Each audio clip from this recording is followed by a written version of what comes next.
जो Indian army का आज रोल है उस प्रोटेक्ट इंडियन सॉवरेनिटी, इसका मतलब territorial integrity from external threats. तो मेरा एक ही निवेदन है कि जब भी कोई ऐसा पॉडकास्ट देखें तो ये सोच के देखें कि इसमें कुछ सीखने को मिल रहा है, और अगर कोई ये सोचे कि मुझे सब कुछ आता है तो वो पॉडकास्ट ना देखे, वो ज़्यादा अच्छा है। किसी भी लीडर को आइडेंटिफाई करके उसका कैरेक्टर असैसिनेशन आप करेंगे, या आप ये बोलेंगे कि उसने इतने पैसे खाए, तो अगले कई जनरेशन तक कोई लीडर एक्विजिशन नहीं करेगा। तो ये डिफेंस एक्सपोर्ट सिर्फ एक फिगर के तौर पे मत देखिए, ये डिप्लोमेसी के तौर पे भी। किसी भी देश के लिए कोई एनिमी नहीं है और कोई दोस्त नहीं है। हमारे लिए सिर्फ एक चीज़ है, वो हमारा national interest. Trust everyone but verify. तो हम जैसे नॉर्मली रेडिकलाइजेशन, टेररिज्म, सेपरेटिज्म बोलते हैं, ये ड्रग्स एक नया खतरा है जिसको हमें रोकना है। रिफॉर्म्स हर स्टेज पे हर एक को करना चाहिए। आपको पता है चाइना में क्वांटम और एआई क्लास 6 के बच्चों को पढ़ाया जाता है। क्यों पढ़ाया जाता है? क्योंकि वो पूरी तरह से उस क्षेत्र में आगे दौड़ रहे हैं। जैसे see the American national security, the American doctrine, the American strategy, ऐसे नो। जय हिंद। सिंसर टॉक्स के आर्म्ड फोर्सेस के पहले सीजन में आप सभी का हार्दिक स्वागत है। Today we have lieutenant general Vinod Ji Khandare as a guest speaker. Lieutenant General Vinod Ji Khandare has been awarded with Param Vishisht Seva Medal, Ati Vishisht Seva Medal, Sena Medal. He is a retired officer of Indian Army, currently serving as the Principal Advisor to the Ministry of Defence.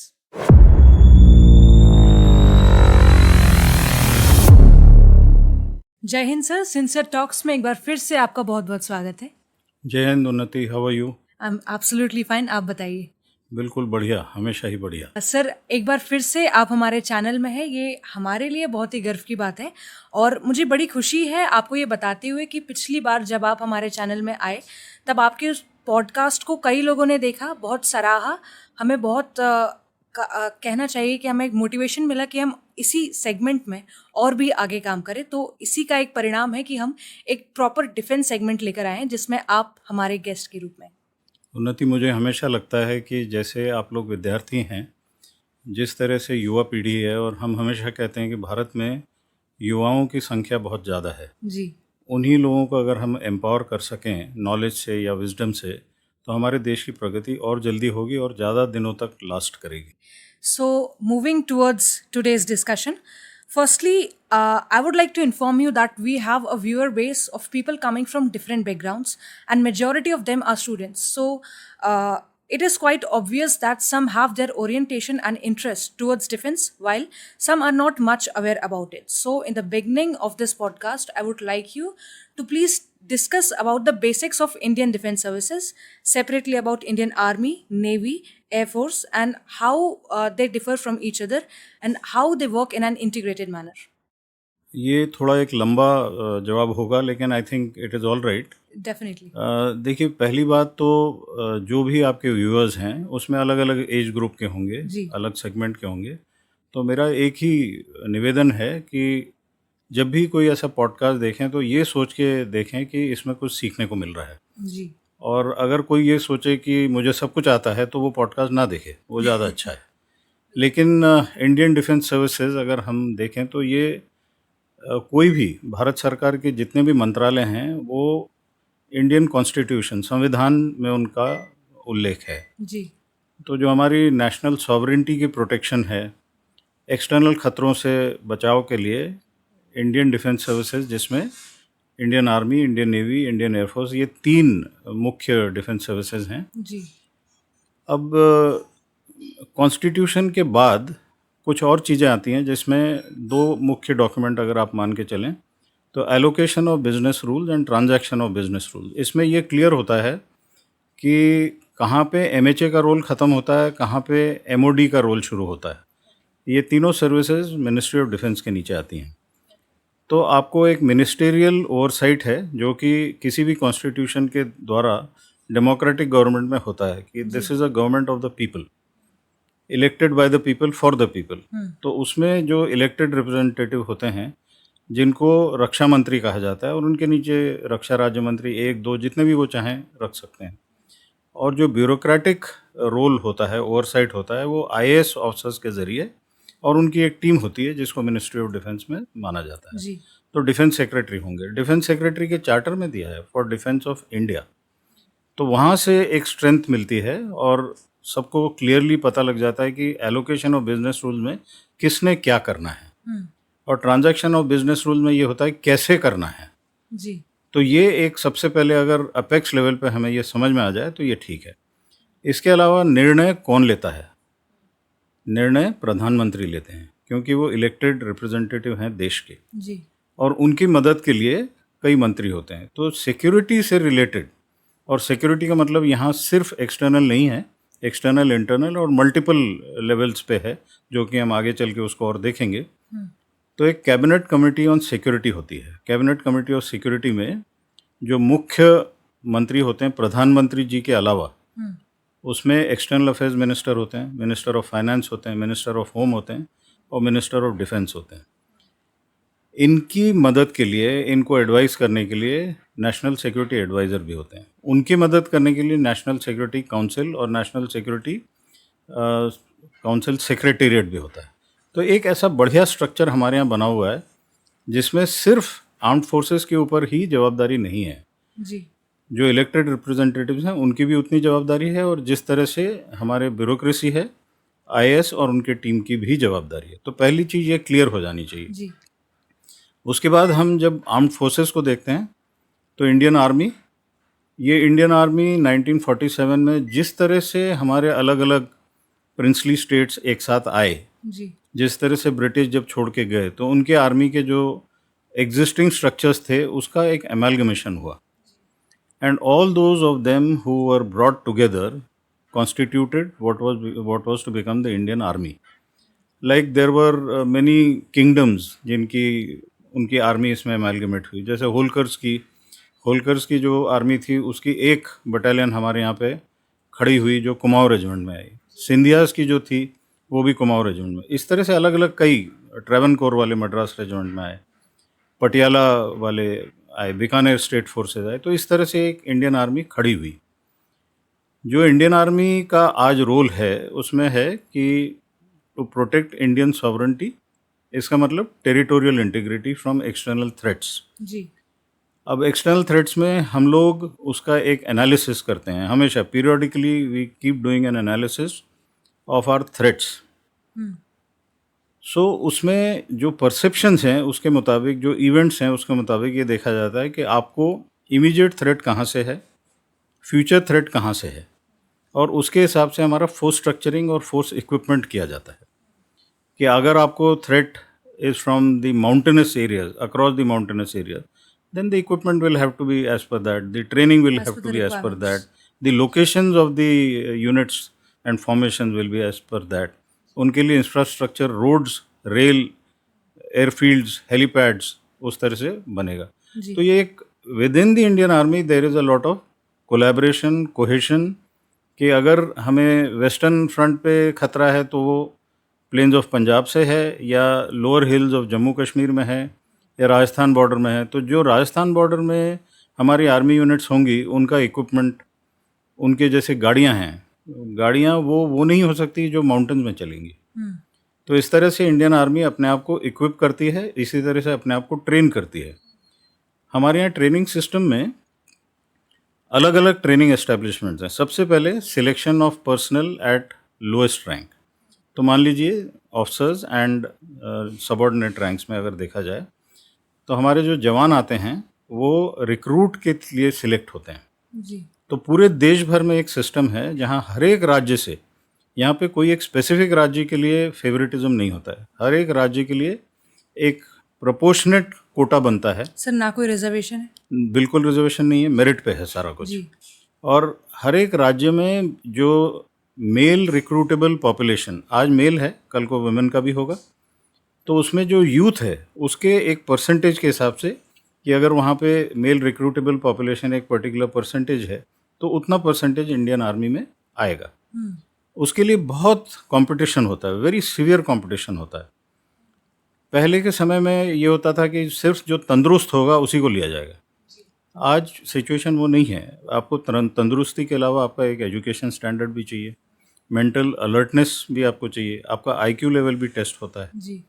उसके अलावा आपका past record, कि आप किसी criminal offence में तो नहीं फंसे हुए हैं। जी ये सारी चीज़ें देख के फिर वो रिक्रूट बनता है। फिर हमारे यहाँ ट्रेनिंग सेंटर्स हैं, इन्फेंट्री के ट्रेनिंग सेंटर्स अलग हैं रेजिमेंट वाइज, आर्टिलरी के ट्रेनिंग सेंटर है, आर्मर्ड कोर का ट्रेनिंग सेंटर है, इंजीनियर्स के 3 अलग ट्रेनिंग सेंटर्स हैं, सिग्नल्स के ट्रेनिंग सेंटर्स अलग हैं, एएससी मतलब service corps, ordnance corps, electronics and mechanical engineering, इनके ट्रेनिंग सेंटर्स। तो वहाँ रिक्रूट्स को बेसिक मिलिट्री ट्रेनिंग दी जाती है एक पर्टिकुलर लेवल की। जी वो बेसिक मिलिट्री ट्रेनिंग सबके लिए सेम होती है। फिर उसके बाद एडवांस ट्रेनिंग दी जाती है स्किल एंड ट्रेड के अनुसार। मान लीजिए अगर कोई मैकेनिक आया है तो उसके ट्रेड के लिए, अगर कोई ड्राइवर है तो उसके लिए। तो इस तरह से एक बेसिक मिलिट्री ट्रेनिंग और उसके बाद एडवांस मिलिट्री ट्रेनिंग। स्पेशलाइज्ड। जी, ऑफिसर्स के लिए उसी तरह से आप कैडेट चुनते हैं। नेशनल डिफेंस एकेडमी खड़कवासला, उसमें 12th के बाद लिया जाता है। जी तो उसके लिए भी एग्ज़ाम होती है, रिटन एग्ज़ाम होती है। फिर उसके बाद सर्विस सिलेक्शन बोर्ड होता है जिसमें आपको साइकोलॉजिकल टेस्ट, ग्रुप टेस्टिंग, आपका इंडिविजुअल स्किल्स इंटरव्यू के दौरान, और इसका एक कंबाइंड रिजल्ट बनता है, फिर मेरिट बनता है। उसके मुताबिक people will go and join NDA, और if we look at a subsequent stage, everyone is not taken at 12th, so people are taken at graduate level. So there is a direct entry scheme which goes into IMA, Indian Military Academy Dehradun, और officers training academy at Chennai. Chennai. Chennai में short service का होता है और regular वाला देहरादून होता है। But ये सब जब कमीशन होते हैं तो they all join their respective units. What I mean by units is, infantry में उसको बटालियन कहते हैं, आर्टिलरी में उसको रेजिमेंट कहते हैं, आर्मर्ड में भी उसको रेजिमेंट कहते हैं। तो अगर इस तरह से देखा जाए तो सबका बेसिक मिलिट्री ट्रेनिंग सेम है, लेकिन फिर स्किल्स और जो आपका पर्टिकुलर ट्रेड है उसके लिए आपको अलग अलग ट्रेनिंग दी जाती है। तो it doesn't stop at the basic military training, then in your career आप और एडवांस कोर्सेज करेंगे। जैसे आप यंग ऑफिसर्स कोर्स करेंगे, कमांडो ट्रेनिंग करेंगे, आप माउंटेन वॉरफेयर करेंगे, विंटर वॉरफेयर करेंगे, जंगल वॉरफेयर करेंगे। आपके अलग अलग लेवल पे जूनियर कमांड कोर्स भी होगा, बटालियन सपोर्ट वेपन्स का भी होगा। आर्टिलरी में आपकी एडवांस ट्रेनिंग होती है जिसमें गनरी की पूरी डिटेल दी जाती हैं। टैंक टेक्नोलॉजी कोर्स एक अलग होता है। इस तरह से ट्रेनिंग में मैंने आपको इंडियन आर्मी का ये बताया, और ये चलता जाता है till you reach a level where even brigadiers attend a course at National Defense College, NDC, जो दिल्ली में है। तो that is the final course, and उसके बाद generally people, so when you look at the chief of army staff and you look at the recruit, इस continuous period में I think armed forces ही ऐसे हैं जो continuous training करते हैं हर level के लिए। इनफैक्ट हर रोज़ ट्रेनिंग करते हैं, हर समय ट्रेनिंग करते हैं, सो दैट अगर एक्सटर्नल थ्रेट होगा तो there would be no situation where they will be found wanting. Now navy and air force का सिमिलर है, that is at the entry level of the sailor और entry level of the cadet, उसी type का है। Air force का भी है, लेकिन एयरफोर्स में जो पायलट्स होते हैं उनको एक PABT टेस्ट देना पड़ता है। See all of us may not be most suitable to fly, you know, किसी को साइकोलॉजिकल इशू होगा, किसी को हेल्थ इशू होगा, जी so obviously you select the best person for flying. तो वो एक PABT test is an advance form of testing. फिर उसके मुताबिक people go in for various flying courses. NDA में जैसे मैंने आपको बताया, तो जब कैडेट जाता है तो then he at a stage opts whether he wants to be in army, navy, air force, and then they get picked up. तो कभी कभी ऐसा होता है कि कोई कैडेट चाहता है कि मुझे एयरफोर्स जाना है, बट ड्यूरिंग द ट्रेनिंग इधर देर इज़ सम इंजरी और देर इज़ अ डिटेक्शन कि उसकी आईसाइट में कोई प्रॉब्लम है, then that cadet has an option of shifting over to army और navy, and that adjustment is made. ये तीनों सर्विसेज का जिस तरह से एंट्री हुआ वो मैंने आपको बताया। आगे चल के क्या होता है, जब आप अपने अपने यूनिट्स में चले जाते हैं, आप अपने अपने बेसिस में रह के काम करते हैं, आप हर साल एक ओरिएंटेशन एक्सरसाइज करते हैं जिसमें आपने जो इंडिविजुअल ट्रेनिंग की होती है उसका एक कलेक्टिव फॉर्म होता है। कलेक्टिव फॉर्म का मतलब ये है कि आप प्लाटून, कंपनी, बटालियन इसमें किस तरह से फंक्शन करेंगे, फॉर्मेशन मतलब ब्रिगेड कैसे फंक्शन करेगा। जी उसी तरह से जॉइंट ट्रेनिंग होती है जिसमें आर्मी नेवी की ट्रेनिंग साथ में होती है along the coastal areas in the island territories of Andaman Nicobar या लक्षद्वीप। एयरफोर्स का साथ में ट्रेनिंग होता है जिसमें air force will move people and we have to reach and then start functioning. Paratroopers होते हैं, they are dropped and they have to carry out operations. Heliborne forces होती हैं जो एयरफोर्स उनको मूव करती है and then wherever they are put down on the ground, they have to secure certain areas, capture certain areas. These are all mock drills, but during these mock drills you are able to see कि आपकी किस में proficiency अच्छी है, कहाँ पे deficiency है और उस डेफिशिएंसी के लिए हमें क्या काम करना आवश्यक है। तो ये सारी चीज़ें एक तरह से हमें तैयार रखती हैं। इसमें एक इंटेलिजेंस का इशू है। तीनों सर्विसेज में इंटेलिजेंस के लोग रिक्रूट और सिलेक्ट किए जाते हैं, ट्रेन किए जाते हैं। Along with in the 3 services integration they also integrate with agencies like intelligence bureau, okay RNAW और NTRO, and they gain a picture of what I initially told you कि what is the threat perception. Threat perception can only be formulated based on your intelligence. And उस basis पे फिर आप अपनी तैयारी करते हैं। जी ओके सर, इंडियन ज्योग्राफी अगर हम देखें तो बहुत ही कभी कभी चैलेंजिंग है, और अगर पर्टिकुलरली आप नेवी की बात करिए या फिर एयरफोर्स की बात करिए, बॉर्डर एरियाज़ की बात करिए, तो क्या मेजर चैलेंजेस आपको फेस करने पड़ते हैं एज एन इंडियन डिफेंस को? See, Indian geography is quite diverse, varied, and see, if it is varied and challenging for us, so is it for our adversary. तो वो भी तैयारी करेगा, हम लोगों को भी वैसी तैयारी करनी चाहिए। तो एक फंडामेंटल लेवल पे जैसे मैं आपको बताता हूँ कि हमारे जो ऑर्गेनाइजेशनल स्ट्रक्चर है, जैसे एक फंडामेंटल ब्रिक जो लोएस्ट ब्रिक होती है वो है से इन्फेंट्री बटालियन। तो इन्फेंट्री बटालियन में एक ऑर्गेनाइजेशन अलग होती है जो प्लेन्स के लिए होती है। उसमें number of people are different, weapons are different, vehicles are different. Then when you go to say mountains तो उसमें एक मॉडिफिकेशन किया जाता है। Again number of people there required may be more, the weapons have to be lighter, the vehicles have to be of a particular type. आप high altitude में जाते हैं तो और वेरिएशन आता है, आप ग्लेशियर के ऊपर जाते हैं सियाचिन ग्लेशियर पे तो और वेरिएशन आता है। So the number of people, number of weapons, number of vehicles, ammunition, ये सारा कुछ चेंज होता है। तो डेजर्ट्स मैंने आपको बता दिया, प्लेन्स आपको बता दिया, माउंटेन्स आपको बता दिया, हाई एल्टीट्यूड, ग्लेशियर ये अलग है। आइलैंड टेरिटरी जैसे अंडमान एंड निकोबार में तो उसके अलग चैलेंजेस हैं, बिल्कुल ही कोस्टल एरियाज के बिल्कुल अलग चैलेंजेस हैं। उसी तरह एयरफोर्स में भी अगर देखा जाए तो एयरफोर्स के लिए भी किसी एक जगह पे हेलीकॉप्टर्स की आवश्यकता ज़्यादा है। जब आप पेनिनसुलर इंडिया में जाएंगे तो उनका रीच ज़्यादा होना चाहिए because it's a wide expense of the open oceans. तो देयर रेडियस ऑफ एक्शन जिसके लिए उनका फ्यूल कैरेज वगैरह काफ़ी ज़्यादा होता है। The kind of helicopters that also varies. Even light utility helicopters which are required along the northern borders are different from what is required in the plains or southern borders. So that is also different. आप navy का देखेंगे तो navy में भी उनको उस तरह से अलग कार्रवाई करनी पड़ती है। जो पोर्ट्स हैं, पोर्ट्स के डेप्थ के अनुसार वहाँ पे शिप्स की डॉकिंग होती है। ओके अगर आपका ऑपरेशनल रोल है इन द अरेबियन सी तो आप वहाँ पे जाके किसी को मदद नहीं मांग सकते, और अगर मांगना है तो फिर वो सिर्फ एयरफोर्स ही होगी।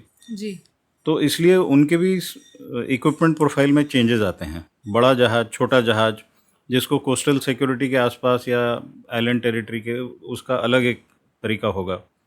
आपको अंडर वाटर एक्टिविटीज़ करनी है तो सबमरीन के लिए भी लोगों का सिलेक्शन अलग होगा। तो again coming to the flying और the aviation part, aircraft carrier के ऊपर पायलट्स चाहिए, उनका अलग सिलेक्शन होता है, उनकी ट्रेनिंग बहुत टफ होती है। इनफैक्ट एयरक्राफ्ट कैरियर के ऊपर जो पायलट्स होते हैं, I think one of the most difficult and challenging job होता है। ओके बट वो ज्योग्राफी की वजह से इम्पोर्टेंट है क्योंकि आपका एयरक्राफ्ट कैरियर काफ़ी दूर समुद्र में जाएगा, तो वो उसके पूरा जो एक सपोर्ट स्ट्रक्चर है, प्रोटेक्शन स्ट्रक्चर है।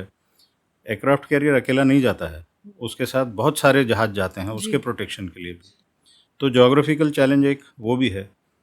जो एयरफोर्स का है, आपको आश्चर्य होगा कि जो प्लेन्स में जो आसानी होती है एयरफील्ड्स बनाने की और वहाँ से फ्लाई करने की, काफ़ी लंबी एयर स्ट्रिप्स बन जाती हैं वहाँ। जी लेकिन जैसे जैसे आप एल्टीट्यूड में जाते हैं तो एयर स्ट्रिप्स की लंबाई, मतलब वहाँ पे उस टाइप का टेरेन मिलना मुश्किल है, और जितनी छोटी एयर स्ट्रिप होगी उतना कम लोड लेके वो हवाई जहाज उड़ पाएगा।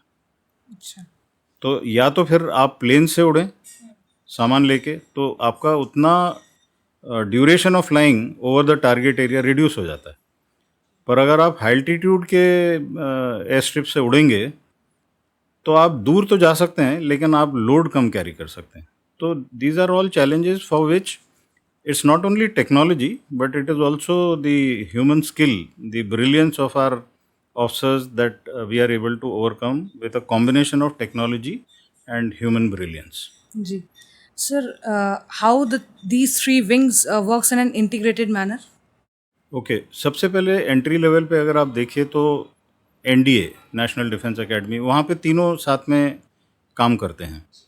वो बोनहॉमी बन जाती है। आपने कई आर्मी चीफ्स का देखा होगा कि army chief, naval chief, air force chief एक साथ ट्रेनिंग कर रहे थे एनडीए में, और 35-38 साल के बाद suddenly they have all met at the apex level. जी तो दैट बोनहॉमी इज़ देयर। अभी थोड़े दिन पहले मैंने एक पिक्चर देखा कि जो प्रेजेंट नेवल चीफ, जो नए नेवल चीफ बने हैं जी और जो नए आर्मी चीफ बनने वाले हैं, वो एक ही स्कूल के हैं। तो एक साथ पढ़ाई लिखाई की, एक दूसरे को कई दशकों से समझते हैं। जी बिल्कुल तो अगर फाउंडेशन लेवल पे तीनों सर्विसेज एक साथ एंट्री हुई, फिर उसके बाद आपस में जॉइंट ट्रेनिंग भी करते हैं। जैसे मान लीजिए defence services staff college Wellington में है, तो वहाँ पे तीनों सर्विसेज के ऑफिसर्स आते हैं, करीब 400-500 ऑफिसर्स वहाँ पे आते हैं ट्रेनिंग के लिए। उसमें एक साथ क्लासेस अटेंड करते हैं, एक साथ एक्सरसाइजेस करते हैं, एक साथ प्लानिंग करते हैं, एक साथ ऑपरेशनल प्लान्स बनाते हैं, लॉजिस्टिक प्लान्स बनाते हैं, और उसका ऑडिट होता है। There is a method of auditing कि आपने एक साथ कैसे बनाया। वहाँ इंस्ट्रक्टर्स तीनों सर्विसेज के होते हैं। जब वहाँ पे प्लान बनाया जाता है, कई बार मैंने देखा है, एंड ज़्यादातर शायद ऐसा ही है, कि जो आर्मी का प्लान है वो एयरफोर्स ऑफिसर को बोला जाता है, चलिए बनाइए, प्रेजेंट कीजिए, ताकि समझ में आए कि इनको शुरू से मालूम होना चाहिए कि हर एक प्लान के अंदर क्या फीचर्स हैं, क्या खूबियाँ हैं, क्या चैलेंजेस हैं, और कहाँ पे उनको उसको कवर करना है। Higher command course next level आता है। ये तकरीबन आप मान के चलिए 20 साल की सर्विस रफली ऑफिसर्स की होगी, जब वो वहाँ पे हायर कमांड कोर्स या हायर डिफेंस मैनेजमेंट कोर्स में दोबारा एक साथ आएंगे। अब वो कमांड कर चुके हैं, अब उनको एक्सपीरियंस है कि क्या हम इसमें कमी पेशी है, प्लस अभी वो फ्यूचरिस्टिकली सोच रहे हैं कि आगे चल के कैसी लड़ाई होगी और हमारी ट्रेनिंग में क्या क्या कंसेप्ट्स नए आने चाहिए, डॉक्ट्रिन्स क्या आने चाहिए, जी और उसमें हम लोगों का हर एक का रोल क्या होगा, कॉम्प्लीमेंटैरिटी क्या आएगी, गैप्स कहाँ पे हैं। तो वो हायर कमांड कोर्स पे होता है। और फिर जो मैंने पहले बताया आपको, नेशनल डिफेंस कॉलेज में दोबारा से selected brigadiers and equivalent level के मिलते हैं। जी तो ये तो ट्रेनिंग का हो गया। एक्सरसाइजेज पीरियोडिकली साथ साथ होती रहती हैं। मान लीजिए मेरी फॉर्मेशन का मतलब ब्रिगेड, डिवीजन, कोर, कमांड। मेरे फॉर्मेशन की एक एक्सरसाइज है राजस्थान में, तो आप वहाँ पे पक्का देखेंगे कि एयरफोर्स भी उसमें इनकॉर्पोरेटेड होगी। आप देखेंगे कि पैराशूट ब्रिगेड की एक्सरसाइज है, तो एयरफोर्स के बगैर तो पैराशूट ब्रिगेड जा ही नहीं पाएगा ना। तो उनको आप देख लीजिए, लोकेशन जिस तरह से को लोकेटेड होते हैं। नेवी की अगर आप माने कि कोस्टल एरिया की एक्सरसाइज है, तो हमारी ब्रिगेड्स हैं अलोंग द कोस्टल एरिया और इन अंडमान एंड निकोबार, तो वो साथ में ट्रेनिंग करते हैं, साथ में ऑपरेशंस करते हैं, और इन सब की वजह से इंटीग्रेशन होता है। अभी equipment integration is another issue. जी कारगिल वॉर के बाद एक हेडक्वार्टर इंटीग्रेटेड और डिफेंस स्टाफ हेडक्वार्टर आईडीएस बना, और आईडीएस के नीचे कुछ कुछ ऐसे ऑर्गेनाइजेशंस खड़ी हुई, एंटिटीज़ खड़ी हुई। जैसे एक डिफेंस इंटेलिजेंस एजेंसी खड़ी हुई, तीनों का इंटीग्रेटेड इंटेलिजेंस के लिए। फिर थोड़े सालों बाद 2018 में गवर्नमेंट ने सैंक्शन किया, 19 में खड़ी हुई defence space agency, defence cyber agency, armed forces special operations division. जी। ऐसे अलग-अलग एंटिटीज़ जब खड़ी हुई तो इसका उद्देश्य एक ही था कि इनको इंटीग्रेट किया जाए। अब रिसेंटली या मान लीजिए पिछले 10 एक साल से शायद ऐसा है कि हमारी क्रॉस पोस्टिंग्स होने लगी। मतलब आर्मी का ऑफिसर जाके नेवल किसी एक फॉर्मेशन में काम करता है, नेवी का ऑफिसर आर्मी में आके काम करता है, एयरफोर्स का ऑफिसर इसी तरह काम करता है। तो ये सारी चीज़ों से एक बात पक्की है कि जब आप अलग-अलग लेवल पे काम करना शुरू करेंगे साथ में, तो लड़ाई की हालत में आप बिल्कुल अच्छी तरह से इंटीग्रेटेड रहेंगे। इक्विपमेंट प्रोक्योरमेंट में अभी काफ़ी ज़ोर चल रहा है। जब से सीडीएस साहब आए हैं, तो सीडीएस साहब ने एक इंटीग्रेटेड कैपेबिलिटी डेवलपमेंट के लिए एक प्लानिंग किया है। कॉमनैलिटी ऑफ इक्विपमेंट, अगर मान लीजिए मुझे आर्मी के लिए एक राइफ़ल लेनी है, तो क्या वो राइफ़ल नेवी एयरफोर्स के लिए नहीं हो सकती? तो हम एक साथ प्रोक्योरमेंट करेंगे तो हमारी जो इन्वेंट्री है वो भी स्टैंडर्डाइज होगी, स्पेयर्स मेंटेनेंस वो भी स्टैंडर्डाइज होगा। व्हीकल्स में अगर हम साथ में कर सकें, अम्यूनिशन में हम अगर साथ में कर सकें, अभी ड्रोन्स भी उसमें शामिल हो गए हैं।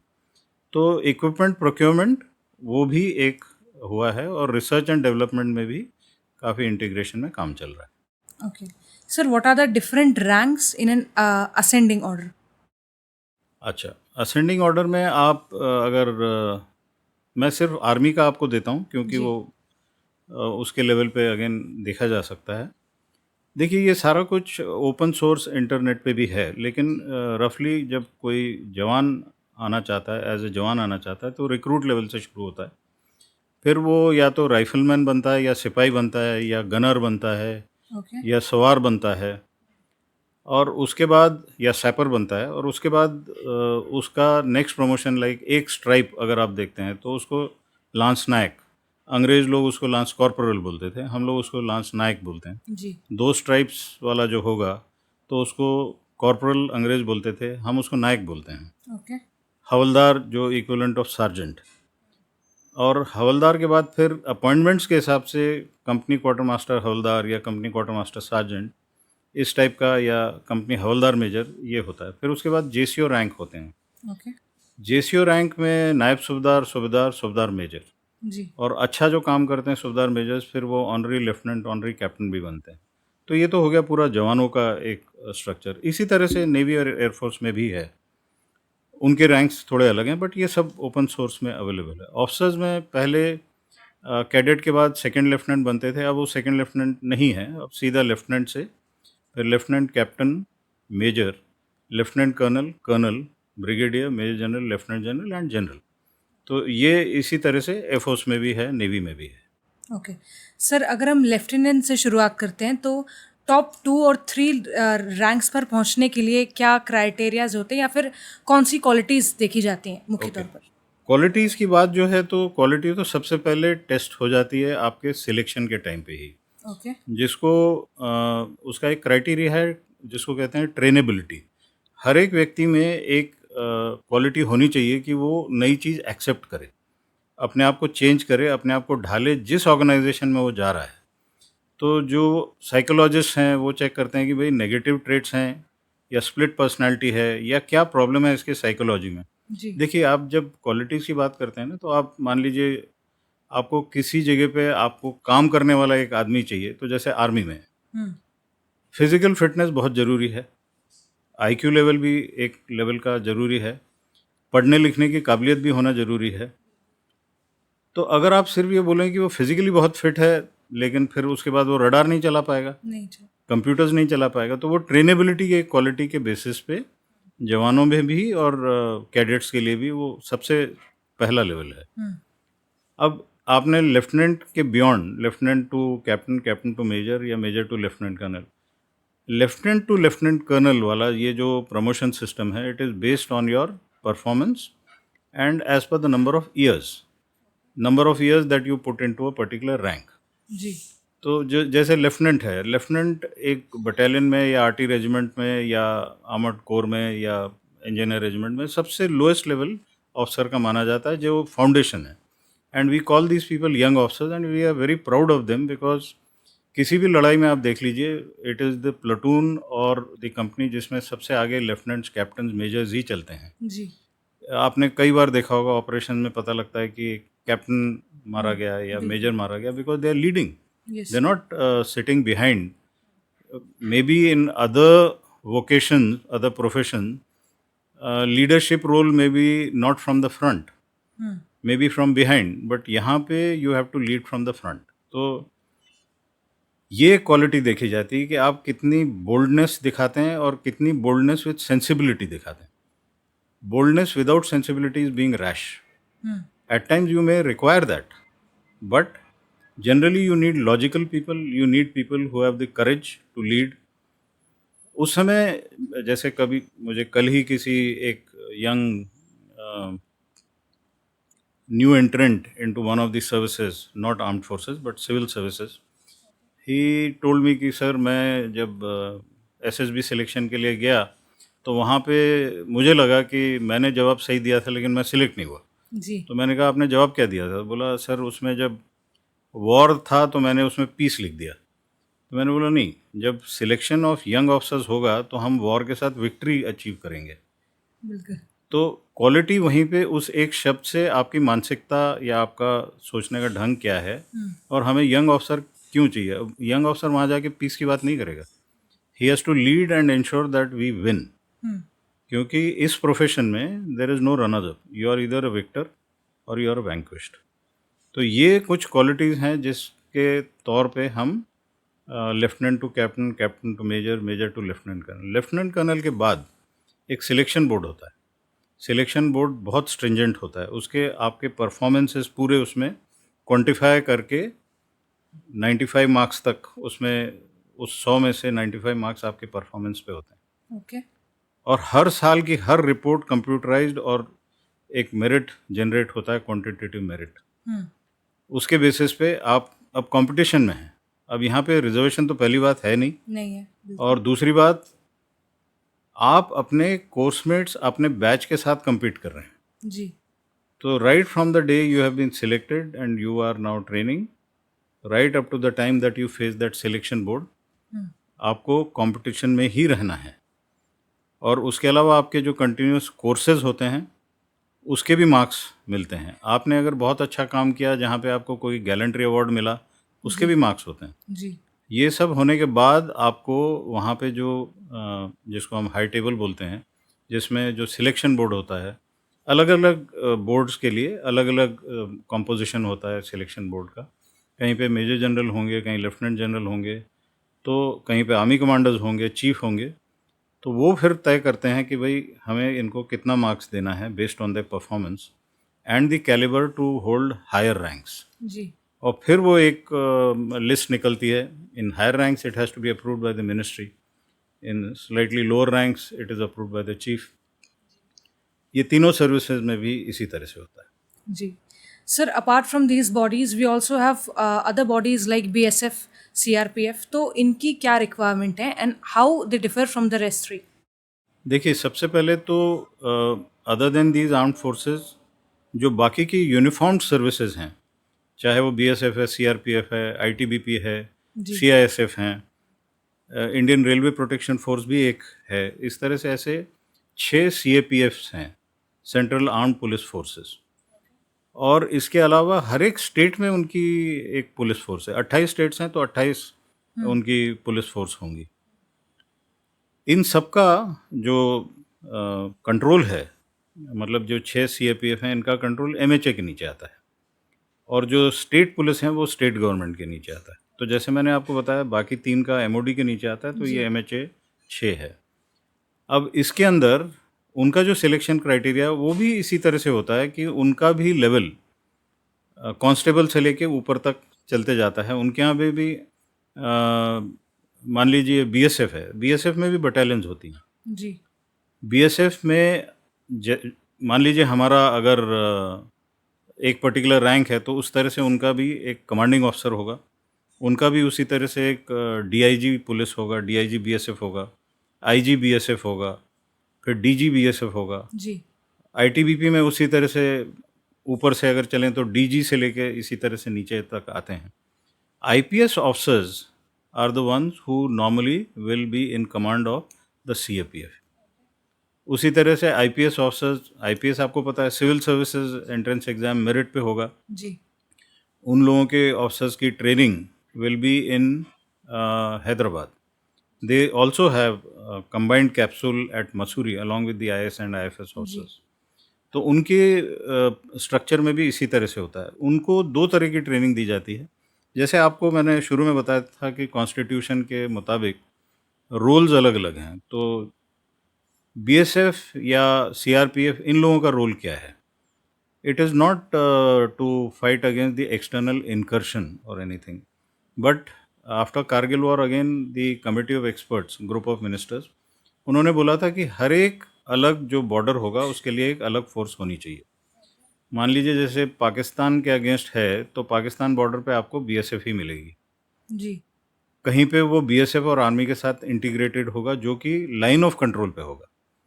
तो जहाँ पे अनस्टेबल बॉर्डर्स या वोलेटाइल बॉर्डर्स होंगे वहाँ पे आर्मी और सीएपीएफ साथ में मिलके काम जी करती है।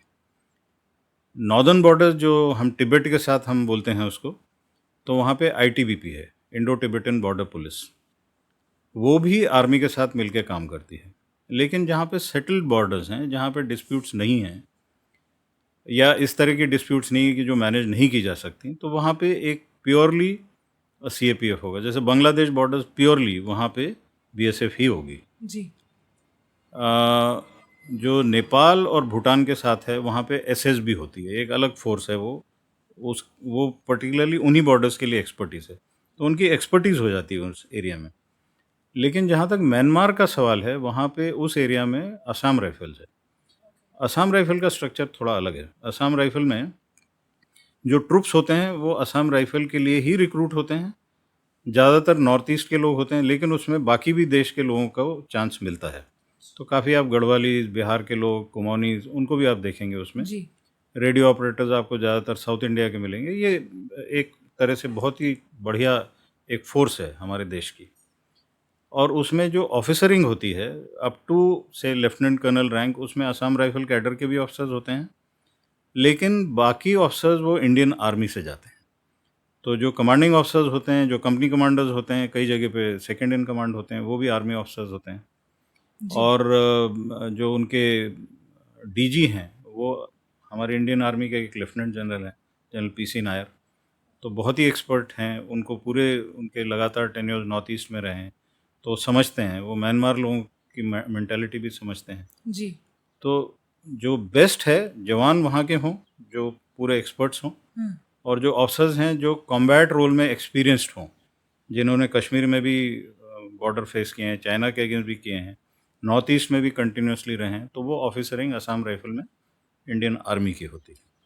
आपने, since you asked for this, I also want to add here, maritime level पे एक अलग फोर्स है जिसको कोस्ट गार्ड्स कहते हैं। जी तो कोस्ट गार्ड में पहले ऑफिसर्स इंडियन नेवी के भी जाते थे, अब उन्होंने अपने ही ऑफिसरिंग अपना एक कर लिया है। Okay so they've come to a stage where their DG can be one of their own officers.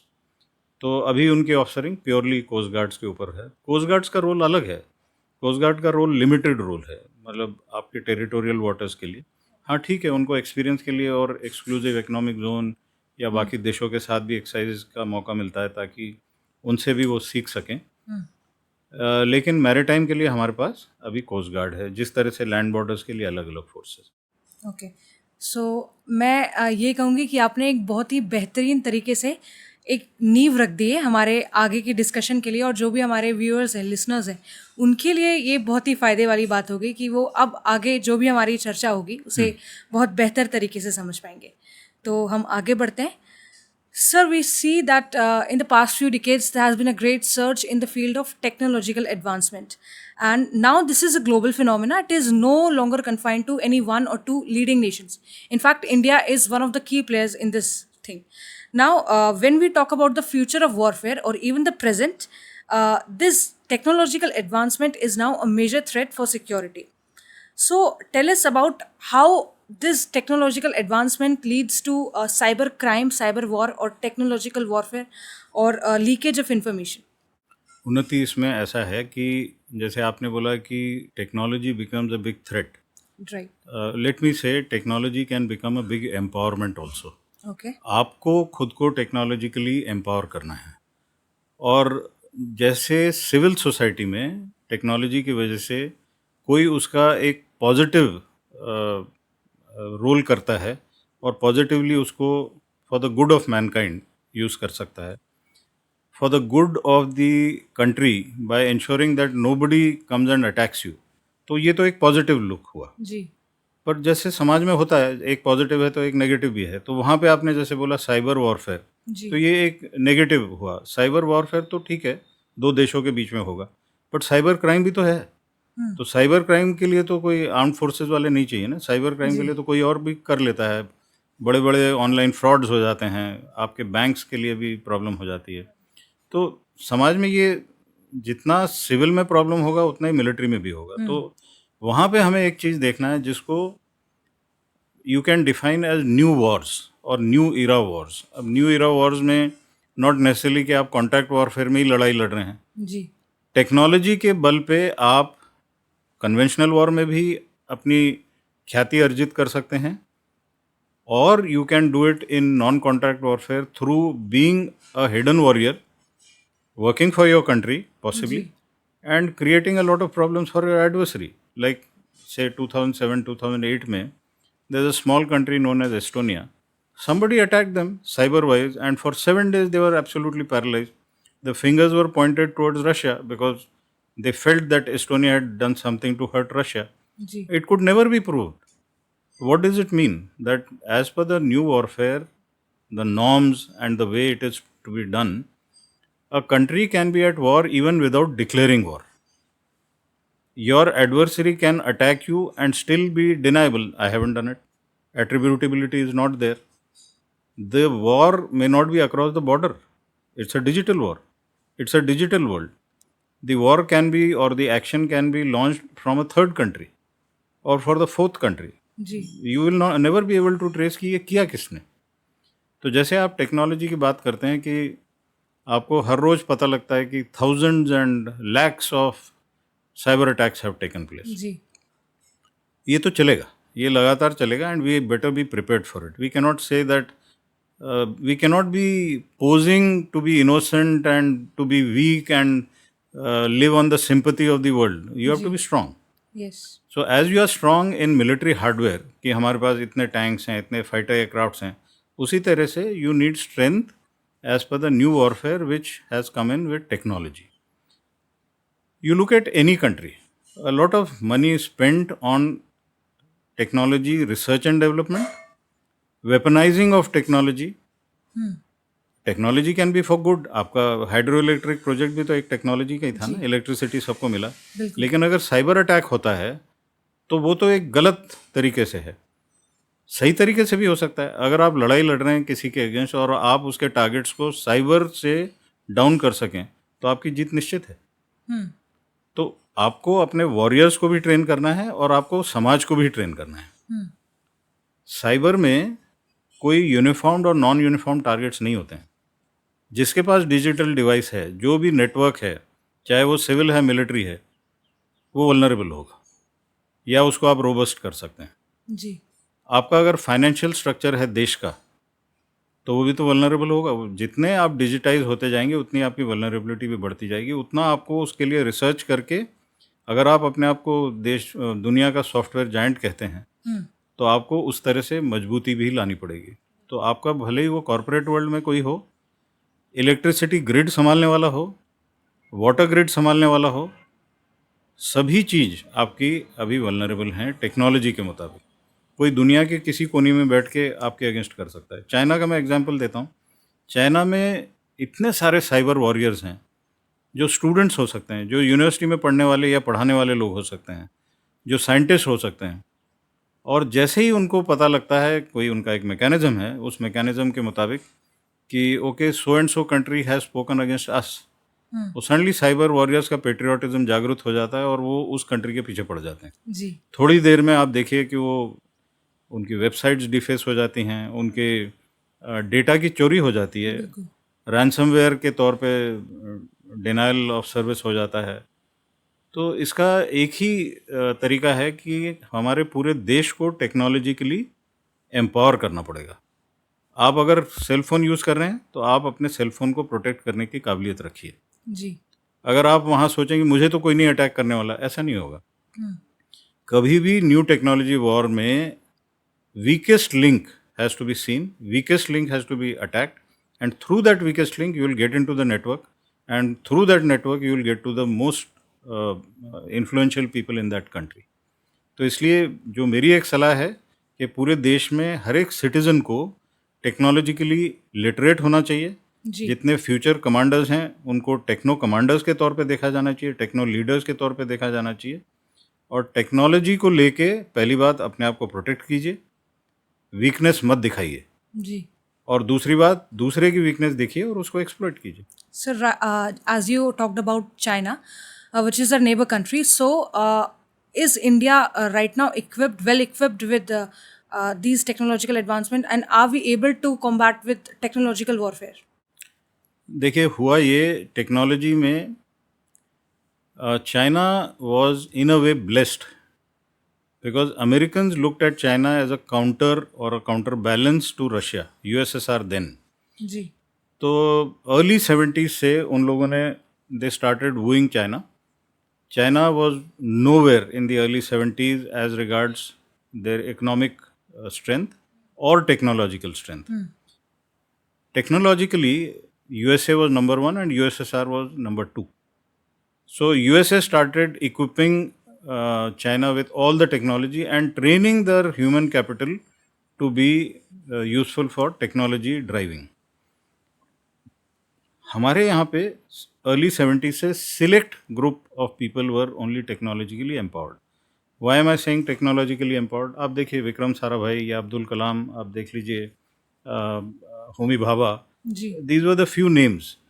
But at lower level, we were quite contented to be in mechanical engineering or electrical engineering, or maybe at a later stage we went into computers also. But nobody was looking at the disruptive use of technology, where it started in China very early. जी। किसी भी technology का research and development या incorporation के लिए बहुत पैसा लगता है. वो पैसा उनको बहुत इजीली मिल रहा था. हम लोगों ने बहुत लेट शुरू किया, लेकिन फिर भी maybe the human mind in India is quite good and we are able to pick up very fast. हमारे यहाँ पे कल्चरली, हिस्टोरिकली हमारे सोसाइटी में हर एक फैमिली में एजुकेशन को बहुत इम्पोर्टेंस दिया जाता है. बच्चे को अगर एक समय आप खाना कम दें लेकिन पढ़ाएं तो वो होता है. इसलिए the largest number of students and the largest number of performance among the youth are in India. So we have a technological differential, but that is being closed very rapidly. Recently, another thing has happened is the distrust of Chinese in the Western world. जी। And when I'm saying Western world, I'm not talking geographically, but I'm talking ideologically. तो जो students या professors या faculty waste के साथ interact कर रही थी, उसका फ़ायदा उठा रही थी, रिसर्च फैसिलिटीज़ यूज़ करके वो रिसर्च चोरी कर रहे थे, अभी पिछले कुछ सालों से, एंड स्पेशली व्हेन से लास्ट डिकेड और so the American started losing faith in the Chinese, जी। तो उनके एजुकेशनल इंस्टीट्यूशंस वगैरह में एंट्री बहुत स्ट्रिक्ट हो गई. जी। आप देखिए पिछले 4 या 5 साल में the number of Indian students which have increased in the western training establishments is massive. Quite a few into the colleges in से यूएसए और ऑस्ट्रेलिया और यूके, फ्रांस, जर्मनी, बहुत ज़्यादा. ये बच्चे 4-5 साल में वापस आएंगे. हो सकता है वहीं जॉब्स भी लें. जी। लेकिन हमारे यहाँ पे एक हमारे डायस्पोरा की खूबी है, एक समय के बाद वो वापस इंडिया आना चाहते हैं, माँ बाप के पास आना चाहते हैं, भाई बहन के पास आना चाहते हैं, इन्वेस्ट करना चाहते हैं. वो एक हमारा बहुत बड़ा होप वाला सेगमेंट है. और अभी हम देख रहे हैं वो आ रहे हैं हमारे पास और वापस यहाँ पे फैक्ट्रीज लगा रहे हैं. यहाँ के सिस्टम को उनके साथ में एडजस्ट होने के लिए अभी समय लग रहा है. जी। क्योंकि हम अभी तक ये नहीं समझ पा रहे हैं कि अगर मान लीजिए कोई हमारा एनआरआई आ रहा है टेक्नोलॉजी के लिए, यहाँ फैक्ट्री लगाना चाहता है, लेकिन उस पर्टिकुलर स्टेट में सिंगल विंडो सिस्टम अभी तक नहीं बन पाया. वो दौड़ रहा है, कहीं पे परमिट लेने के लिए दौड़ रहा है, कहीं ज़मीन खरीदने के लिए दौड़ रहा है, रजिस्ट्री में उसको समय लग रहा है, वो 10 दिन के वीज़ा पे आया हुआ है, उसकी वहाँ फैक्ट्री चल रही है. तो ये जवाबदारी किसकी है? ये जवाबदारी समाज की है. अगर मान लीजिए मैं एक लैंड रजिस्ट्रार बैठा हूँ, तो मुझे ये देखना चाहिए कि अगर वो यहाँ पे आ रहा है पैसा लेके आ रहा है, टेक्नोलॉजी लेके आ रहा है, देश के लिए वो देने के लिए तैयार है। तो ये जो जवाबदारी है जिसकी वजह से हम ये टेक्नोलॉजिकल डिफरेंशियल जल्दी कवर कर पाएँ, ये जवाबदारी हर एक सिटीज़न को लेना ज़रूरी है। So, from the point of view of security, what is the role of artificial intelligence? देखिए, हम सब आजकल कुछ टर्मिनोलॉजीज़ को पिकअप कर लेते हैं, उसमें एक आर्टिफ़िशियल इंटेलिजेंस भी है, बहुत ज़रूरी है। जी। आर्टिफ़िशियल इंटेलिजेंस के लिए बहुत ज़रूरी होता है डेटा। जी। जितनी बड़ी पॉपुलेशन है, जितना ज़्यादा एजुकेशन है, जितना ज़्यादा गवर्नेंस है, उतना ज़्यादा डेटा जनरेट होता है। वो डेटा किस पे जनरेट होता है? डिजिटल नेटवर्क्स पे जनरेट होता है, डिजिटल प्लेटफॉर्म्स पे जनरेट होता है। वो डेटा जाता कहाँ है? अगर वो डेटा आपके पास है तो आप उसको यूज़ करेंगे। अगर वो डेटा आपसे एस्केप होके फॉरेन प्लेटफॉर्म्स पे या फॉरेन डेटा सेंटर्स में जाएगा तो वो उसको यूज़ करेंगे। छोटी सी चीज़ है, व्हाट्सअप किसका है? आपका तो नहीं है। फेसबुक भी आपका नहीं है। नहीं। ट्विटर या एक्स भी आपका नहीं है। नहीं है। तो सेंटिमेंट एनालिसिस कौन करेगा? जिसका प्लेटफॉर्म है। आपके अगर डेटा सेंटर्स के अंदर देखा जाए, एक दूसरी और मिसाल मैं आपको देता हूँ। आपकी कार्स अभी ज़्यादातर इलेक्ट्रॉनिक से चल रही हैं, वॉशिंग मशीन्स आपकी इलेक्ट्रॉनिक से चल रही हैं। उसमें इंडियन सिस्टम में उस इक्विपमेंट को क्या क्या प्रॉब्लम्स आ रहा है वो तो डेटा ही बताएगा ना आपका। आप कहीं आप व्हीकल सर्विसिंग सेंटर में जाते हैं तो वो डेटा वहाँ पे डाउनलोड होता है। वो डेटा उस जगह जाता है जहाँ पे उसका रिसर्च एंड डेवलपमेंट होता है। अब मान लीजिए वो पूरा डेटा आपने हार्मोनाइज किया लेगेसी डेटा से, प्रेजेंट डेटा को आपने शार्पन किया और वो बिल्कुल एआई रेडी डेटा हो गया। तो आप एआई से अब ये तय कर सकते हैं कि फ्यूचर कार कैसी बननी चाहिए, जी। फ्यूचर वेपनरी कैसी बननी चाहिए, बारिश के समय क्या होता है, जिस एरिया में डेजर्ट है वहाँ पे क्या होता है, जिस एरिया में माउंटेन्स हैं जहाँ पे बर्फ़ है तो वहाँ पे क्या होता है। तो एआई से क्या होता है कि जो चीज़ आप कई सालों में कर सकते थे वो on the click of the button you are able to do it, right. Because your data is AI ready. And AI के जो अलग अलग एल्गोरिदम्स हैं उसके अंदर आप ये इक्विपमेंट रिलेटेड चीज़ें कर सकते हैं। एआई का सिर्फ रोल इक्विपमेंट से नहीं है, एआई का रोल कॉग्निटिव डोमेन में भी है। ओके। अगर मान लीजिए मेरा sentiment analysis based on what kind of outburst I find in the social media, तो अगर मेरी वल्नरेबिलिटीज़ मेरे पॉपुलेशन की किसी को पता लग गई कि भाई ये देश को तो 2 मिनट में आपस में लड़ सकते हैं ये, on the basis of caste, class, faith, economic level और लोकल नॉन लोकल, तो आप उस कॉग्निटिव डोमेन को जब मैनिपुलेट करते हैं यूजिंग एआई तो आप तो किसी भी देश को बगैर लड़ाई हरा सकते हैं। बिल्कुल। आप सोचिए कुछ साल पहले मिस इन्फॉर्मेशन या डिसइन्फॉर्मेशन से किसी एक देश के वर्ग को बोला गया कि अगर आप कल तक यहाँ से नहीं निकल गए तो आपको मार दिया जाएगा। बेंगलोर में हुआ है ये। इलेक्शन के टाइम पे आप देखिए किस तरह से मिस इन्फॉर्मेशन, डिसइन्फॉर्मेशन, कम्युनिटीज़ आपस में लड़ने के लिए तैयार हो गई। आपके जो लीडरशिप है उसका सबसे बड़ी चीज़ है, किसी भी देश या किसी भी टीम को लीडर चलाता है, लीडर्स चलाते हैं। आपके लीडरशिप के अंदर आपका जो पॉपुलेशन का फेथ अगर चला गया तो उसके बाद से वो लीडर नहीं रहा। हिस्ट्री में आप देख लीजिए जहाँ पे भी हमारे पुराने बड़े बड़े एम्पायर्स हुए हैं, ज्योग्राफी तो वही थी, रिसोर्सेज वही थे, लोग वही थे। It is the leader who came, inculcated that feeling of belongingness among the people, brought them as a team. Magadh empire आप देखिए, मगध एम्पायर क्या था? एक छोटा सा जनपद था। राइट। बिम्बिसारा ने क्या किया? उन सबको एक साथ लाया और उसके बाद बिम्बिसारा का एक्सपैंड हुआ। फिर उसके बाद वहाँ पे चंद्रगुप्त मौर्य है, उन्होंने गुप्ता एम्पायर कहाँ से कहाँ तक पहुँचा दिया, मौर्य एम्पायर कहाँ से कहाँ तक पहुँचा दिया। वो लीडरशिप से होता है। आज अगर लीडरशिप को आपको किसी भी लीडर को आइडेंटिफाई करके उसका कैरेक्टर असैसिनेशन आप करेंगे या आप ये बोलेंगे कि उसने इतने पैसे खाए फलाने एक्विजिशन में, तो अगले कई जनरेशन तक कोई लीडर एक्विजिशन नहीं करेगा। और आप अगर एक्विजिशन नहीं करेंगे तो आप इक्विपमेंट और टेक्नोलॉजी में पीछे रह जाएंगे। हमारे साथ बोफोर्स के टाइम पे ऐसा ही हुआ, हमारे टाइम पे राफेल के टाइम पे ऐसा ही हो रहा था। ये सारा आर्टिफिशियल इंटेलिजेंस में जो ऊपर आता है, जैसे वेस्ट आर्टिफिशियल इंटेलिजेंस में हमसे बहुत आगे था। आपने सुना होगा कई इलेक्शन में, जैसे बोला जाता है ट्रम्प के इलेक्शन में भी रशिया ने इंटरफियर किया।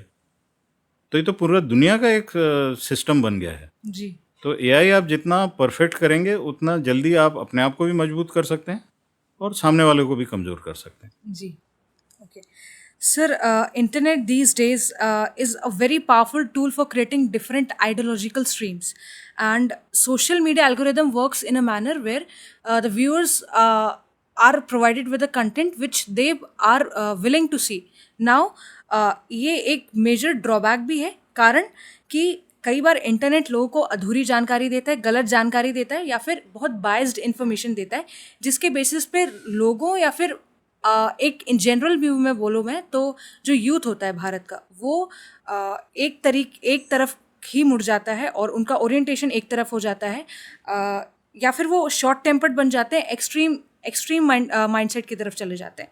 सो all this leads to radicalisation और पोलराइजेशन ऑफ यूथ. सो इस पर आप क्या कहेंगे और how it affects the integrity of the nation?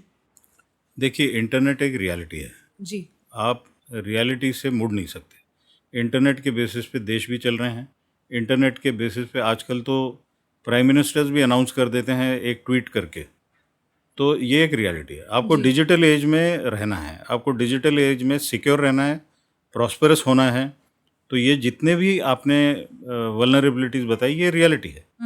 Okay, एक समय तक हम पैदल चलते थे, फिर रोड्स बने, फिर गाड़ियाँ आई, एक्सीडेंट्स हुए.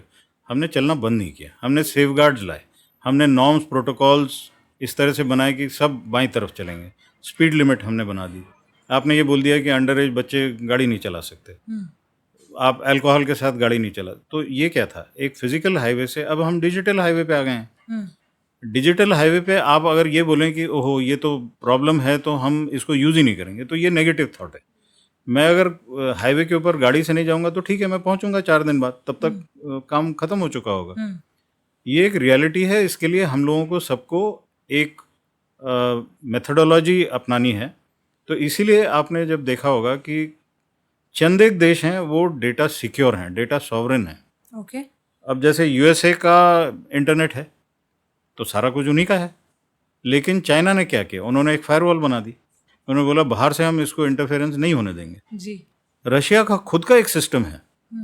आधे से ज़्यादा लोगों को पता नहीं है कि रशिया का खुद का एक सिस्टम है. इसीलिए रशियन पॉपुलेशन को भी अमेरिकन या वेस्टर्नर्स ज़्यादा इन्फ्लुएंस नहीं कर पाते हैं. चाइनीज़ लोकल पॉपुलेशन को भी इतना इन्फ्लुएंस नहीं कर पाते हैं, या कर पाएंगे तो बहुत मेहनत के बाद. क्या इंडिया के पास वो सिस्टम है? अभी नहीं है.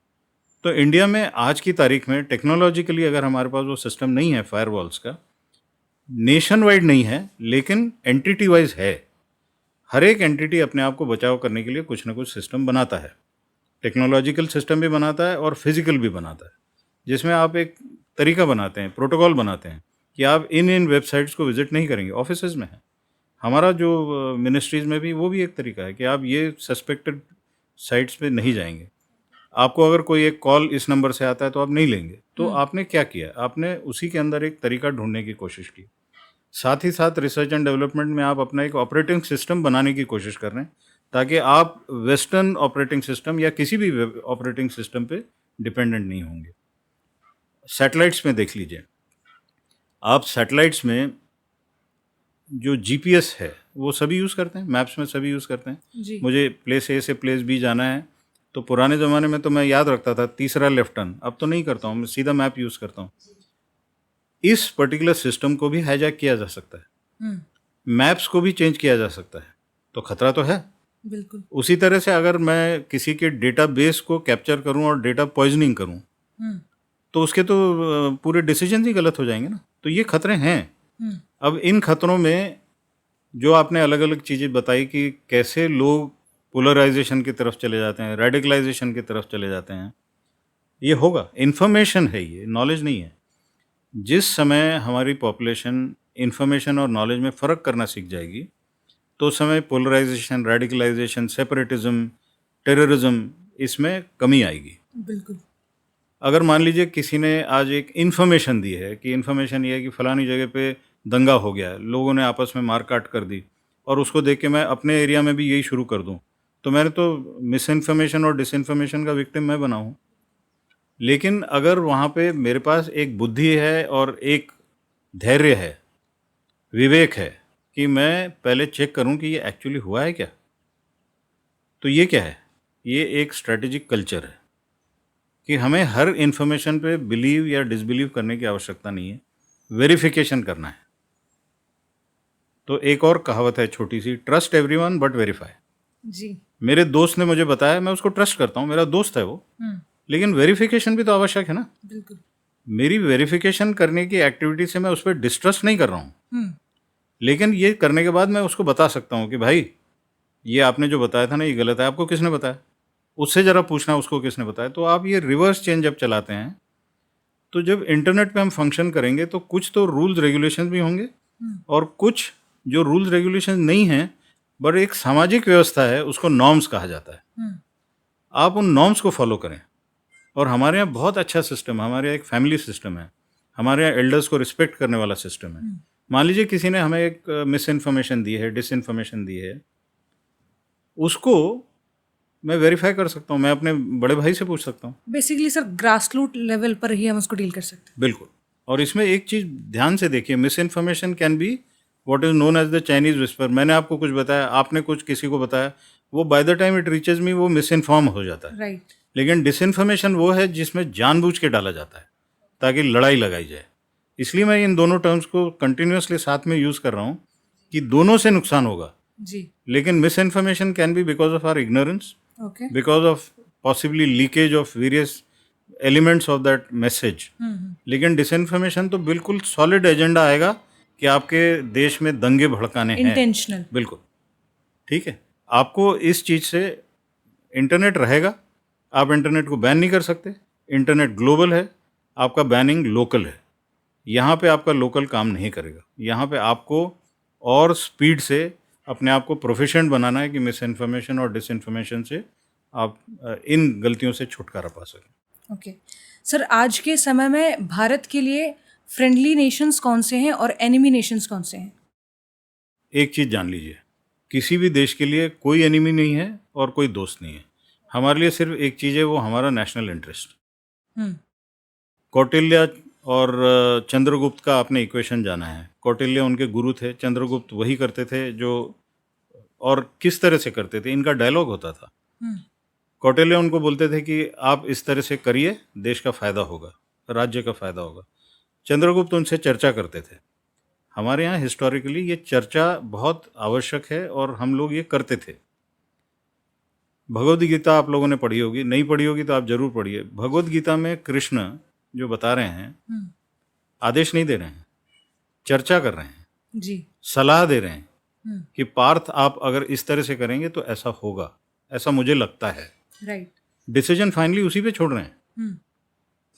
तो जो गुरु होता है, जो मेंटर होता है, जो एडवाइज़र होता है, उसका काम यही है कि मैंने इसको स्टडी किया है, मेरे हिसाब से ऐसा होने वाला है, शायद आप इसको अगर ऐसा करें तो ज़्यादा अच्छा होगा। लेकिन जो फाइनली डिसीजन मेकर है, उसी ने डिसीजन लेना है और उसी ने उसकी जवाबदारी लेनी है। तो अगर आप ऐसे सोचें कि हम पुरानी पीढ़ी से क्या सीख सकते हैं, नई पीढ़ी को उसको किस तरह से इस्तेमाल करना है, और जैसे जैसे हम इसको अपने ज़िंदगी में अडॉप्ट करने लगेंगे, समाज में अडॉप्ट करने लगेंगे, हमें किसी चीज़ से डरने की आवश्यकता नहीं है। हमें तैयारी करना है, और हमें तैयारी सिर्फ इक्विपमेंट से या टेक्नोलॉजी से नहीं करना है, अपने प्रोसेसेस से तैयारी करना है। Sir, since past few years under the leadership of prime minister Narendra Modi ji, जैसा कि आपने कहा, हम दो प्रिंसिपल्स पर बहुत फोकस कर रहे हैं। द फर्स्ट वन इज आत्मनिर्भरता and the second one is revisiting our glorious past. तो इस पर आपके क्या विचार है? रिविजिटिंग ग्लोरियस पास्ट को मैं दो हिस्सों में देखता हूँ, उसके बाद मैं आत्मनिर्भरता पे आऊँगा। उन्होंने ये बोला है कि हमारे पास्ट में बहुत कुछ विजडम है, उसको यूज़ किया जा सकता है। हमारे पास्ट में the amount of knowledge which our earlier people had, ancestors had on astronomy, fantastic, medicine fantastic, engineering, ऐसे इंजीनियरिंग मार्वल्स हैं हमारे यहाँ पे। आर्किटेक्चर में इतनी भारी चीज़ मंदिर के ऊपर कैसे पहुँची, किसी को नहीं मालूम। नहीं मालूम। तो ये सारी चीज़ें आपको रिविजिट करना चाहिए। और हम क्या रिविजिट करें, वेस्ट हैज़ ऑलरेडी रिविजिटेड। उन्होंने हमारे एंशिएंट स्क्रिप्चर्स ले जाके, आपको मालूम है जर्मनी में या यूएसए में इतने कॉलेजेस हैं जहाँ संस्कृत पढ़ाई जाती है जी। और उस संस्कृत पढ़ने के बाद उन स्क्रिप्चर्स से वो निकालते हैं whether it is used for their explorations in space, whether it is used in chemistry, there so much that is being done in medicine. जी। तो उनका ये कहना है, उनका मतलब आई एम पैराफ्रेजिंग, उनका कहना यही है कि पुराने चीज़ों को दोबारा से रीडिस्कवर कीजिए। एक चीज़ ये है। दूसरा, उन्होंने शायद इसलिए भी बोला होगा कि don't fall too much in love with your colonial past. Okay. आप अपने आप को छोटा क्यों समझते हैं? ये आप क्यों मान के चलते हैं कि हमारे यहाँ शिक्षा थी ही नहीं, हमारे यहाँ शिक्षा मैक्योले ने ला के डाली है? ये ऐसा क्यों सोचते हैं आप? ऐसा आप क्यों सोचते हैं कि हमारी सेनाएं प्रबल नहीं थी, कि सिर्फ जो वेस्ट आया और उनके साथ ही ये सब कुछ हुआ? आप ऐसा क्यों सोचते हैं कि जब से यहाँ पे हमारे ऊपर इन्वेजन्स हुए वेस्ट एशिया और सेंट्रल एशिया से, तो उसी के बाद हम लोगों को लड़ाई करने की सीख मिली है? ऐसा नहीं है। नहीं. और हमें जो बताया जाता है जिस तरह से पार्ट ऑफ हिस्ट्री ग्लोरीफाई जो किया जाता है वो है हमारी डिफीट, जबकि जो हमारी ग्लोरीफाई करना चाहिए वो हमारी अचीवमेंट्स होनी चाहिए। तो selective education is not good. तो उनका ये फर्स्ट पार्ट ये था कि आप अपने आप को रीडिस्कवर कीजिए। और ये अगर कोई कहते हैं कि ये उन्हीं का एजेंडा, ऐसा नहीं है।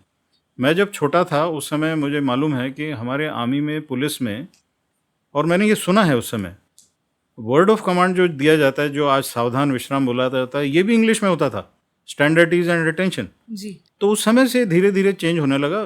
प्रधानमंत्री मोदी जी ने उसको थोड़ी गति दी है, जी. दिशा भी दी है और गति भी दी है। जी.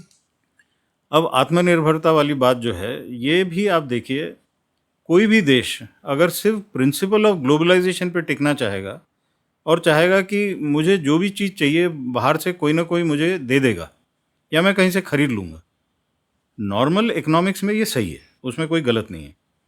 लेकिन जब लड़ाई लगती है, या लड़ाई नहीं भी लगती लेकिन आपसे कोई डिसीजन के लिए सुपर पावर या कोई देश आपको ट्विस्ट करता है, तो उस समय आपका इकोनॉमिक डिपेंडेंस, टेक्नोलॉजिकल डिपेंडेंस या इंटेलेक्चुअल डिपेंडेंस पे वार होता है।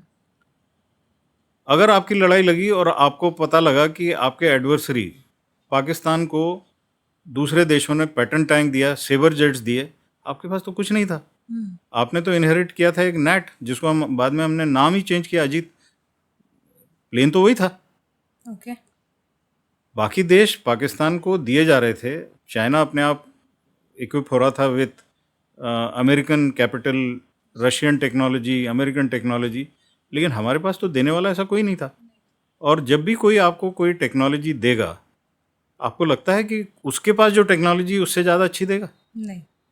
तो ये तो एक सामान्य ज्ञान है कि टेक्नोलॉजी आपको अपनी लेनी पड़ेगी, इकोनॉमिक्स आपको अपना तैयार करना पड़ेगा। Right. अभी देखिए आप, हमारे पश्चिम में पाकिस्तान डिपेंडेंट रहा थ्रू आउट।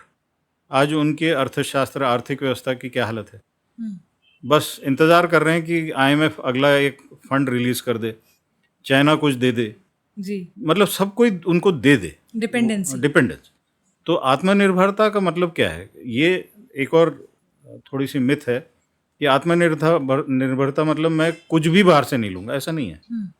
जो चीज़ें आप नहीं बना सकते या जिसको बनाने में आपको शायद ज़्यादा खर्चा लगेगा, ज़्यादा समय लगेगा, और उस पीरियड में आपकी कैपेबिलिटी में कुछ हॉलोनेस है, तो उसको तो आप इंपोर्ट करेंगे ही ना।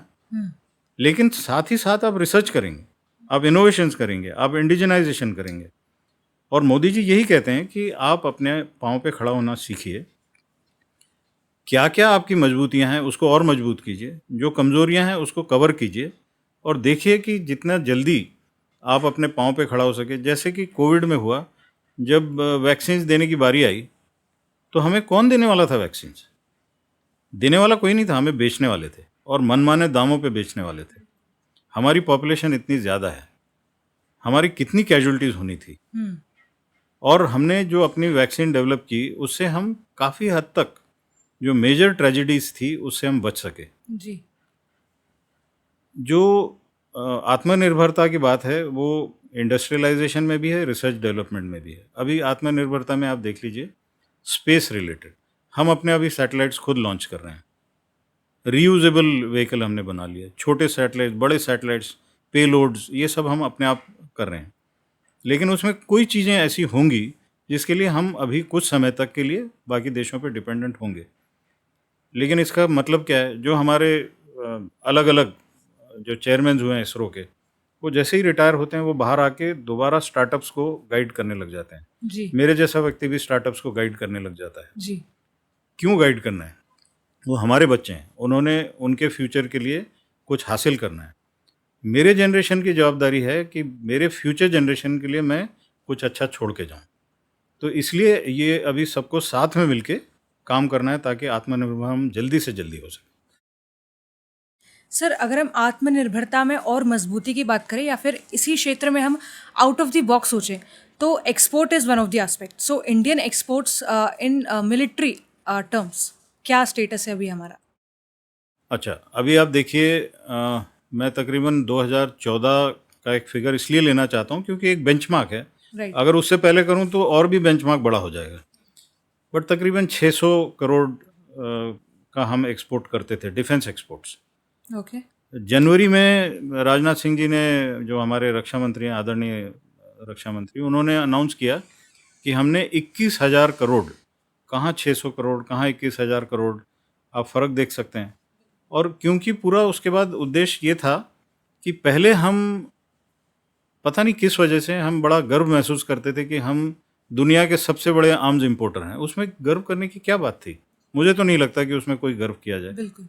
लेकिन हम शायद उस समय अपनी आर्थिक स्थिति दिखाना चाहते थे कि हम इतना खरीद सकते हैं। जी। आप खरीद सकते हैं लेकिन घर पे भी तो बना सकते हैं। राइट। तो हमारा पूरा शिफ्ट हुआ कि चलिए हम यहाँ डिफेंस कॉरिडोर 2 बना लेंगे, हम यहाँ पे विदेशी कंपनियों को इनवाइट करेंगे कि आप यहाँ पे निवेश करें, लेकिन आप इंडियन पार्टनर चूज़ कीजिए। आप हमें ट्रांसफ़र ऑफ टेक्नोलॉजी पे ब्लैकमेल नहीं कर सकते। हर बार ब्लैकमेल यही होता था कि पूरी टेक्नोलॉजी नहीं आई तो हमको वहीं से खरीदना पड़ रहा है। तो हमारे देश ने ये शुरू किया कि पहले यहाँ बनाएंगे, ब्रांड हमारा होगा, आईपी हमारी होगी, निवेश हमारा होगा, बाहर वाला होगा लेकिन हमारा वो पार्टनर होगा। राइट।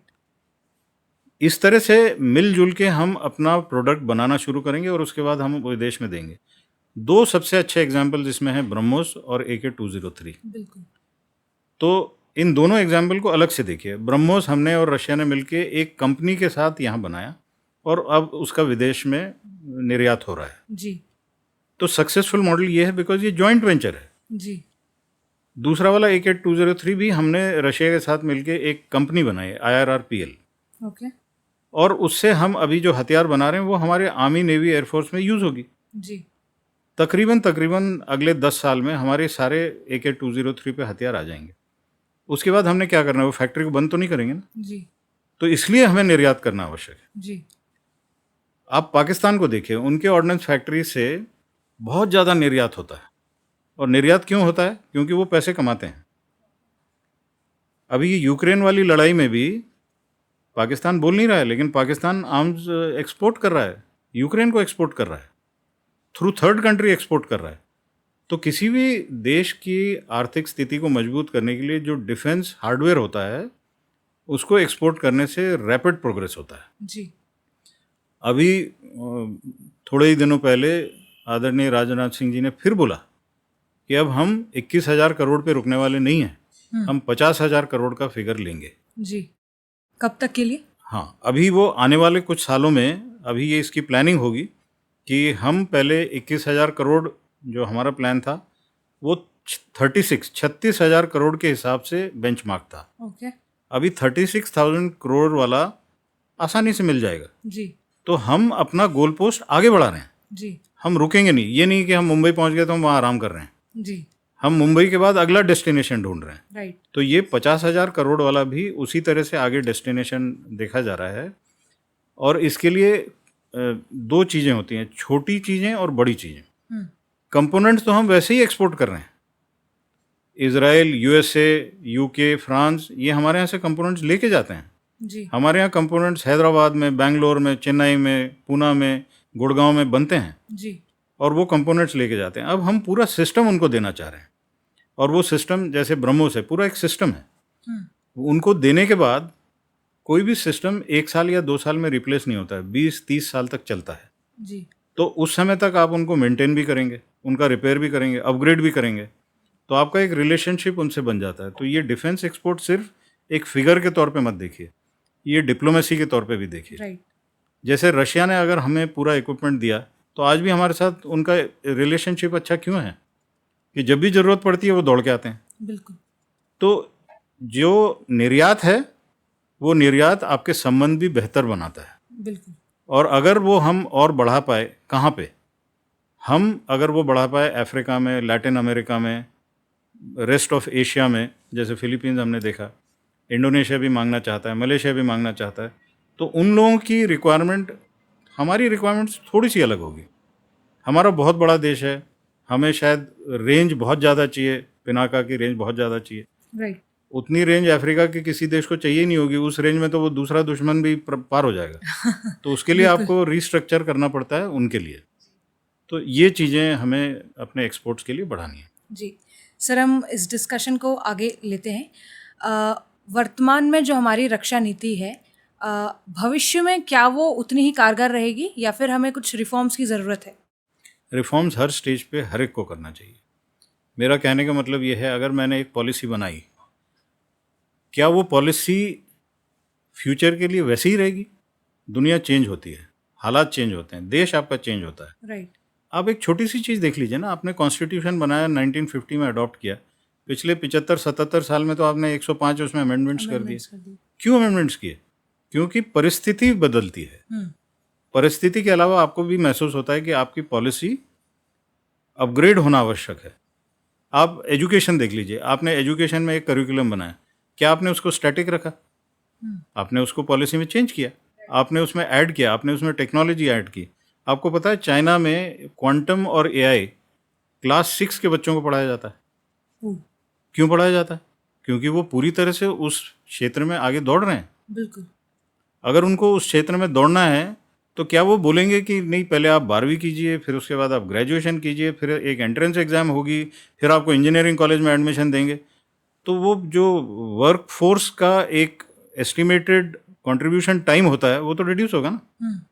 आप मान लीजिए स्कूल के बाद जॉब रेडी हैं, तो आप तो इमीडिएटली आपके इकोनॉमी में कंट्रीब्यूट करना शुरू करते हैं। आप इजराइल को देखिए, इजराइल में हर एक युवा को 18 और 26 साल के बीच में उनको 2 या 3 साल के लिए, लड़कों को लड़कियों को, इजराइल डिफेंस फोर्स में नौकरी करना आवश्यक है।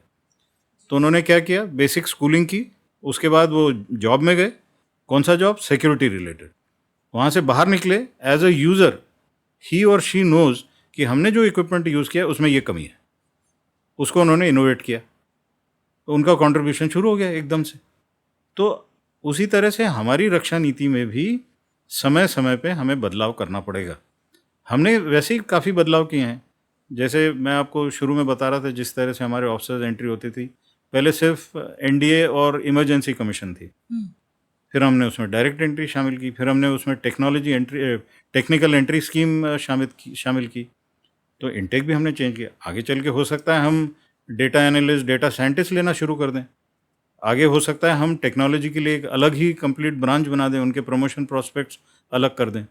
डीआरडीओ में काफ़ी चेंजेस हो रहे हैं, ऑर्डिनेंस फैक्ट्री में चेंजेस हो रहे हैं। ऑर्डिनेंस फैक्ट्री जब रक्षा नीति के मुताबिक देखा जाए तो ये एक क्लासिक एग्जाम्पल है।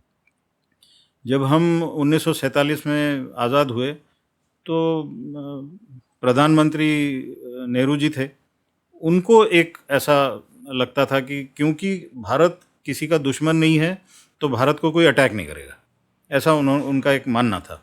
तो उस समय जो 14 ऑर्डिनेंस फैक्ट्रीज अंग्रेज हमारे लिए छोड़ के गए थे, उनमें हथियार या एम्युनिशन बनाने पे इतनी प्रायोरिटी नहीं दी गई। We started making coffee machines in some of these ordnance factories. And what happened in 1962? So again the policy changed. From 14, our journey has come to 41 ordnance factories. Haven't we changed? Yes. Now when we changed and we realized over a period of time that ordnance factory optimization is required to bring in better processes. Ji. So we did corporatization of ordnance factories in 2019. We made them into 7 DPSUs, Defense Public Sector Undertaking. उसी तरह से ये changes होंगे, changes होना भी चाहिए, और जहाँ पे आप स्टैटिक रहे आप पिछड़ जाएंगे। बिल्कुल। सर, हम आगे बढ़ते हैं और मैं आपका ध्यान ले जाना चाहूँगी कश्मीर पर, जो अभी हाल ही में आतंकी हमले हुए। ऐसे आतंकी हमले जो होते कश्मीर में होते रहते हैं, इनकी खबरें बीच बीच में कई बार आती रहती हैं, जो कई बार आम जनता को नुकसान पहुंचाती हैं, तो कभी हमारे जवान शहीद होते हैं। So I want to know that what are those factors in which we are lacking right now? अच्छा देखिए, पहले आप अगर ध्यान दें कि कश्मीर में हालत क्या थी, आज क्या है, और आगे हमें क्या चाहिए। जी। तो 1989 के बाद से अंदरूनी हालात बिगड़ने शुरू हुए। बहुत बड़े बड़े ग्रुप्स यहाँ से लोगों के जाते थे पाकिस्तान में, आईएसआई उनको काफ़ी पैसा देती थी, उनको हथियार दे देते थे, उनको थोड़ी ट्रेनिंग दे के यहाँ भेजते थे। तो ये अर्ली 90s मतलब 90 टू 96 तकरीबन उस पीरियड में बड़े बड़े ग्रुप्स वहाँ से आते थे और मारे जाते थे। जी। और फिर उसके बाद आईएसआई ने फिर अपना गेयर चेंज किया। फिर उन्होंने ऐसी तंजीम्स बनाई, तंजीम्स इस तरह से बनाई कि जो काफ़ी ड्रेडेड टेररिस्ट, उसमें उन्होंने फॉरेन टेररिस्ट भी इंक्लूड कर दिए। आप देखिए जिस तरह से यूएसएसआर का हुआ और उनका अफ़गानिस्तान में रोल ख़त्म हुआ, तो वो जो टेररिस्ट इन्होंने तैयार किए थे, उन टेररिस्ट को, जो उनके फाइटर्स थे, उनको कहाँ भेजना था उन्होंने कश्मीर में ही भेजा।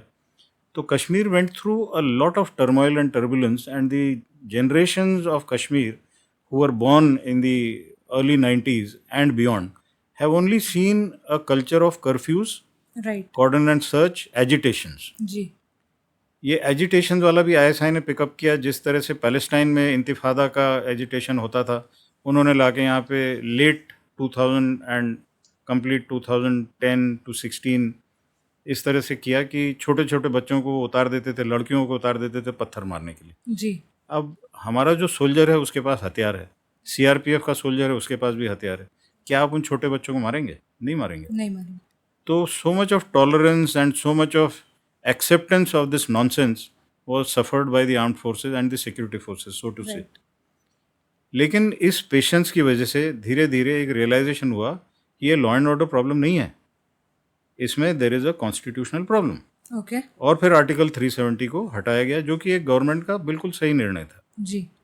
आप एक देश के अंदर दो सिस्टम नहीं चला सकते। बिल्कुल। तो आर्टिकल 370 निकलने के बाद जो आम कश्मीरी है उसको ये लगने लगा कि ये जो डायनेस्टिक रूल्स थे, चाहे पॉलिटिकल सिस्टम में थे, जो भी थे, वो हट गए हैं। वो भी अभी पंचायत का इलेक्शन लड़ सकता है। बिल्कुल। और उस तरह से ये प्रगति होने लगी, और ये अभी आईएसआई को बर्दाश्त नहीं है।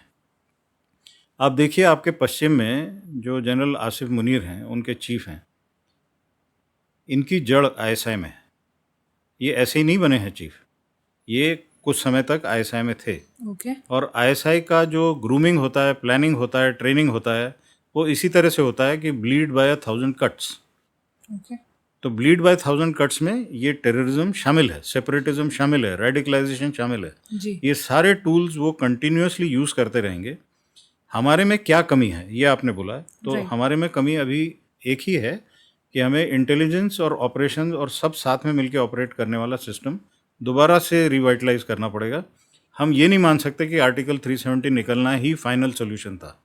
हमें अभी भी अपने बॉर्डर्स को गार्ड करना पड़ेगा। उनके ऊपर भरोसा करने की आवश्यकता नहीं है। उन पे भरोसा करना मतलब मूर्खता होगी। बिल्कुल। हमें अपने सिस्टम्स को तैयार रखना है। टेक्नोलॉजी को, जो बॉर्डर सिक्योरिटी फोर्स है, उसको और इंट्रोड्यूस करना ज़रूरी है। ड्रोन्स का इस्तेमाल हो रहा है ड्रग्स लाने के लिए, ड्रोन्स का इस्तेमाल हो रहा है हथियार ड्रॉप करने के लिए।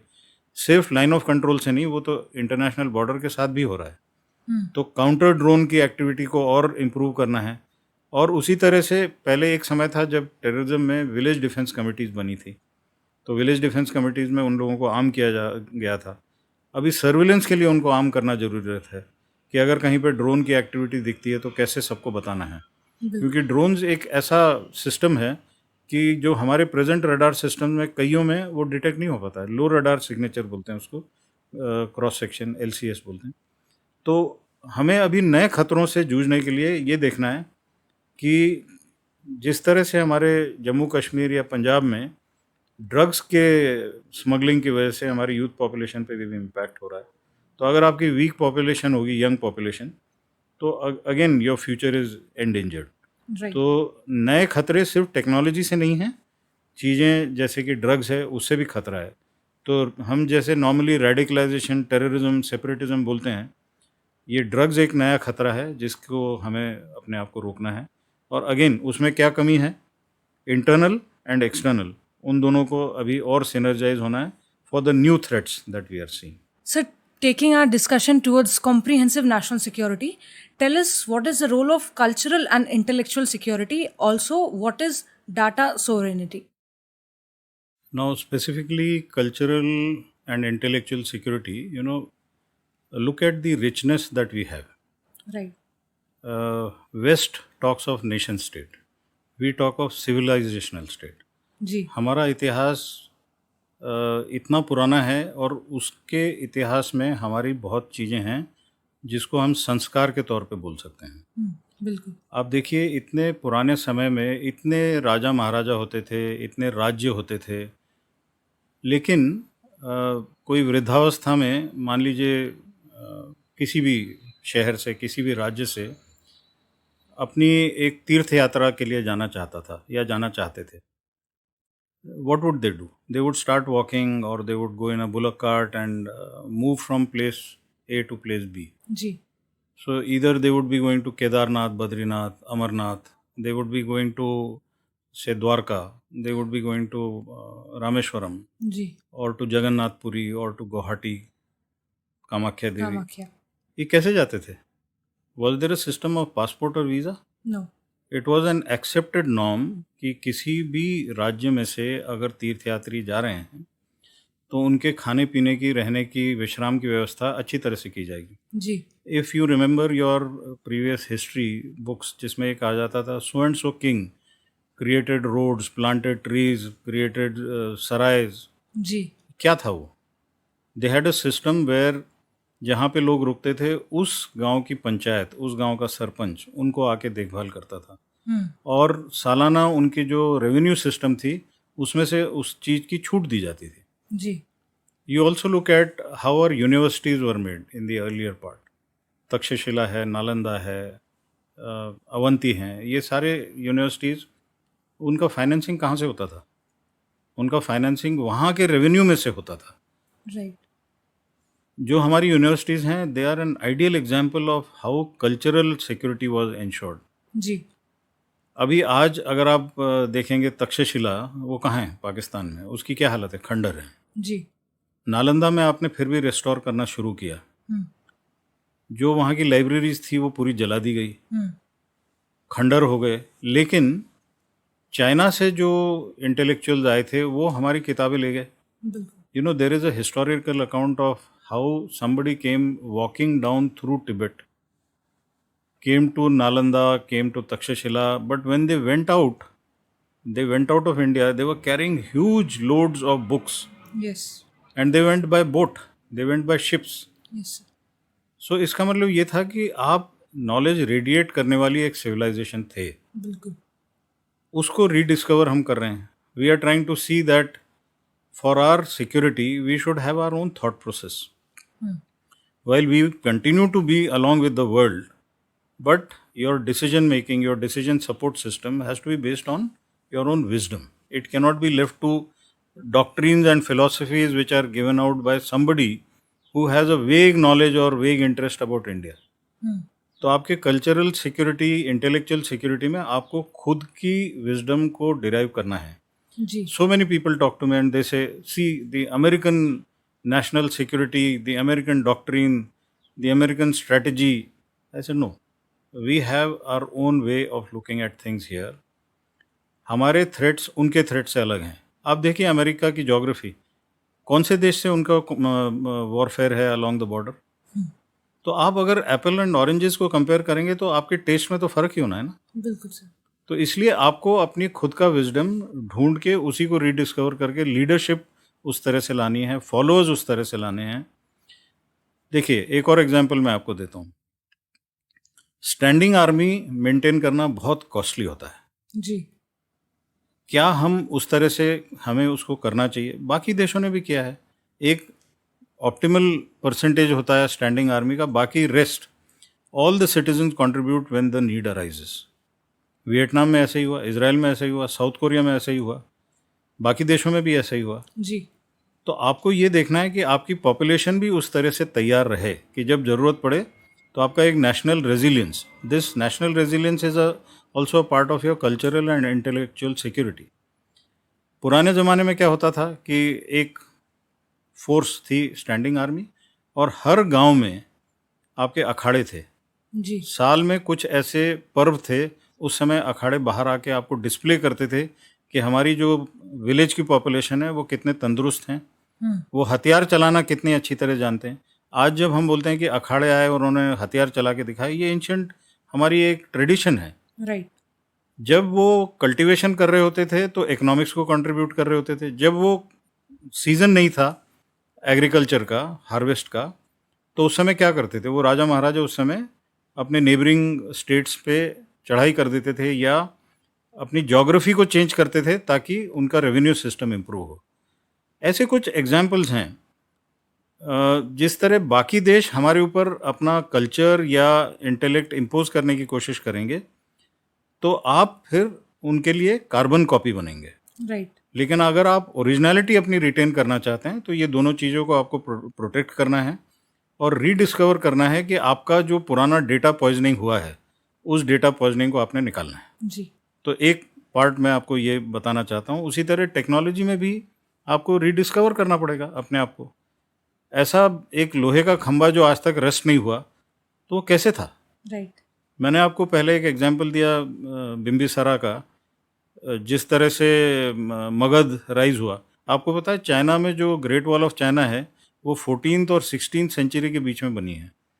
हमारी जो राजगृह वाली जो वॉल है which was protecting Magadh, that is 4th to 5th century BC। उसको क्यों नहीं हमें पढ़ाया गया? उसको हमने क्यों नहीं देखा? क्योंकि हमको वो सिलेक्टिव पार्ट्स बताए गए। तो हमें अपनी जो अगर अपने आप को दोबारा डिस्कवर करना है तो जो डेटा पॉइजनिंग हुआ है या जो गैप्स डेलिबरेटली रखे गए उसको हमें कवर करना है। एक और पॉइंट यहाँ पे मैं बताना चाहता हूँ, टेक्नोलॉजी स्लेव भी बनने की आवश्यकता नहीं है। आपको आपका ह्यूमन इंटेलेक्ट भी रखना है और उसको किस तरह से टेक्नोलॉजी यूज़ करना है वो भी देखना है।